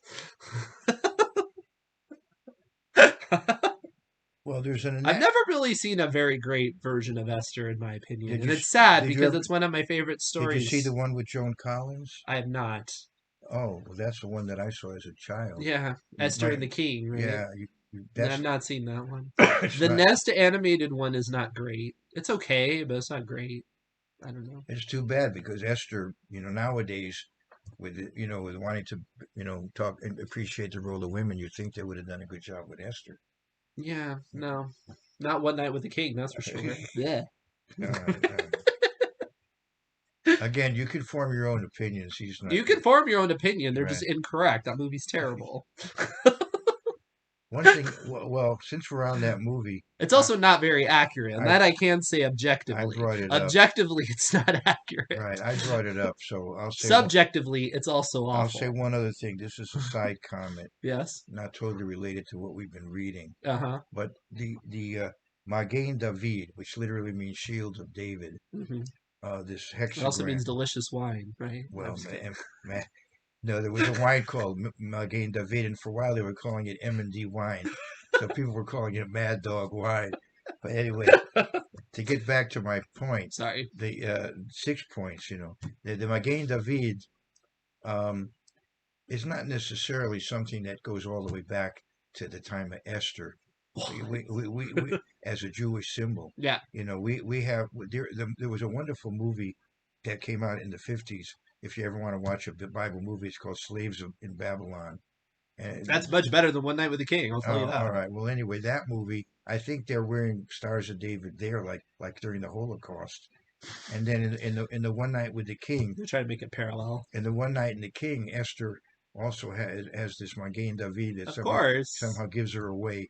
And but as a Because it's that yeah, foolish but of a that's adaptation. anachronistic, is what I'm trying to tell you. It's Sure, anachronistic. it is. All right, You're right. I've What said it. about the idea that the Magen David is the star of Ephraim Oh or no, whatever? I just came up just recently. Somebody It wrote comes up all the time because no. people in the Well, movements want to be like, well, Jews have been appropriated by paganism, well, and you can falsely worship idols with stars of why David. isn't the Lone Star in Texas a star? Why is a 5-pointed star worse than a 6-pointed star, or better, I should say? I would think they might be concerned about the Lone Star of Oh, Texas. Those really? types of people tend to think that having a flag in your house is What pagan. about the star that the Australians have, the 7-pointed star? I'm just saying, like, yeah, Yeah. people get very concerned about such No, things. that's unbiblical because the tribes had symbols. Each tribe had a symbol of some kind, whatever it was. Hmm. So to have God as your banner, that doesn't. Oh, I see. So now that means you can't have a banner other than God. Is that what No, they like to have those flags. Well, yeah, I was in one church where people were marching around with flags. I was thinking, what's going on here? Now we used to do that on Simchat Torah, the children, but that was part of we would proceed, march around, and we would wave flags. That was something that the children would do. But there are, I think, some congregations, I won't say what they are, is where people go around waving What do you flags, think what they and are? I've never, I I will don't, not define them with a I label. I don't. Well, no, they're okay. Should I say? What I mean, It sounds weird when you say you don't. Like, what are you getting at? That they're heretical or something? no, I see. I mean, I just didn't seem to be. I've never seen worship in the Bible described as going around waving flags as part of your worship Oh, services. I gotcha. I just don't see why that. Because the Lord is your banner, so Yeah, all right, they want to all portray right, that. fair enough. Okay, I mean, I'm not condemning it. It just seemed a little bit outlandish, but all I'm right. not condemning it. I'm just going to call it outlandish. No, Okay. it's whatever floats your boat, I guess. I don't think banners would float a boat, but All right, it's not a very good strategy. all right, okay. But yeah, no, the idea of but people do get very uptight about the Jews using that symbol because they're like, this is just a sign that they are satanic or It's whatever. called anti-Semitism. By the By the way, the God is called Yahweh, Rofecha.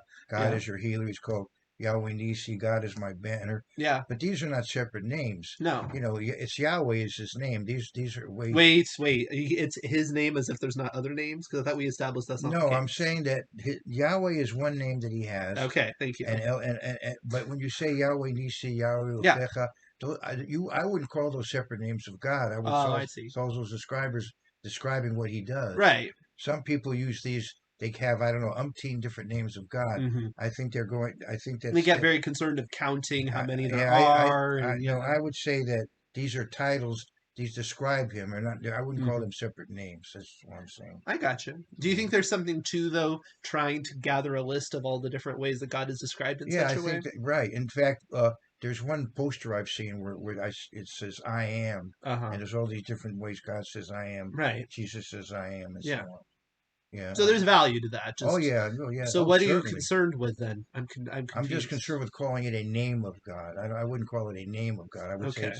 it's a way He's described, Okay. just for terminology purposes. Well, what's the issue with something being a name or not? Just trying to be more accurate. Oh, okay. All right. I'm just curious because you obviously don't have a problem with using a title versus a name. Because if you call him God, that's not a name. That's just what he is. Yeah. That's like a that's like calling me a human. Well, yeah, but sometimes He's referred to that way. Fair enough. I'm just saying that's not a name. That's just Right. defining the concept. It's used as a name when you're talking. Sometimes people talk to Him and they say Well, sure. Elohim. Just like when my son calls me dad. Yeah. All right. Yeah. Yeah. Right. All right. Or I call you dad. All right. Okay. Right. All right. But that's not your name. I mean, it kind of is, I guess, but I don't really think of it as a name. So anyway, that's another point. We're getting into All right. So semantics. then, in that case, Yes, theologically, when you do pray to God, you don't always have to refer to Him by His name. You can I would refer to say Him so. as by how He's known, God. I would say the Lord's Prayer does not. It just says Our Father. Yeah, that's true. That's a very good point. Yeah. In the Lord's Prayer, it just says Our Mm-mm. Father. Right. I don't know what the sacred names people do with that. It's interesting. I've never heard a sacred names person challenged with that prayer and then have to interpret it according to I think his sacred theology. namers often think that you can use a title. It's just that God is not a title. Oh, I see. Yeah, for some reason you can't. No, they think it's wrong to say it. Right, because there are other gods, and so you have to define it at that. Although then you could argue, well, couldn't other things be called a father? So I don't know. I haven't had a lot of lengthy conversations with sacred Right. namers on that level. Okay. All right. Sure. But I do know that sacred namers don't always think you have to say Yahweh. That you can say No. No. titles. I had a real. No.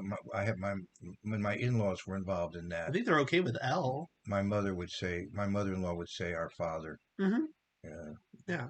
to avoid saying God, she would say Our Right. I Father. think the issue is Yeah. God because it's like, well, what are you talking about? You're talking Yeah. about Zeus, as if Yeah. you are. But as if the average person on the street thinks when you say God, you mean Zeus. But All right.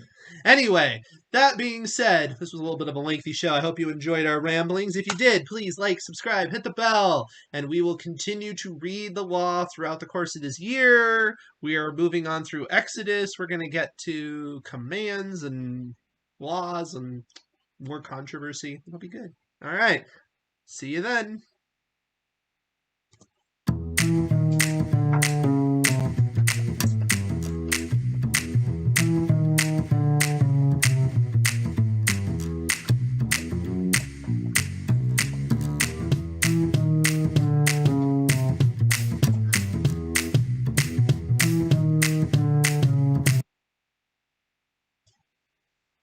All right. I know there's some of you out there. You can go. You can leave. You don't have to stay.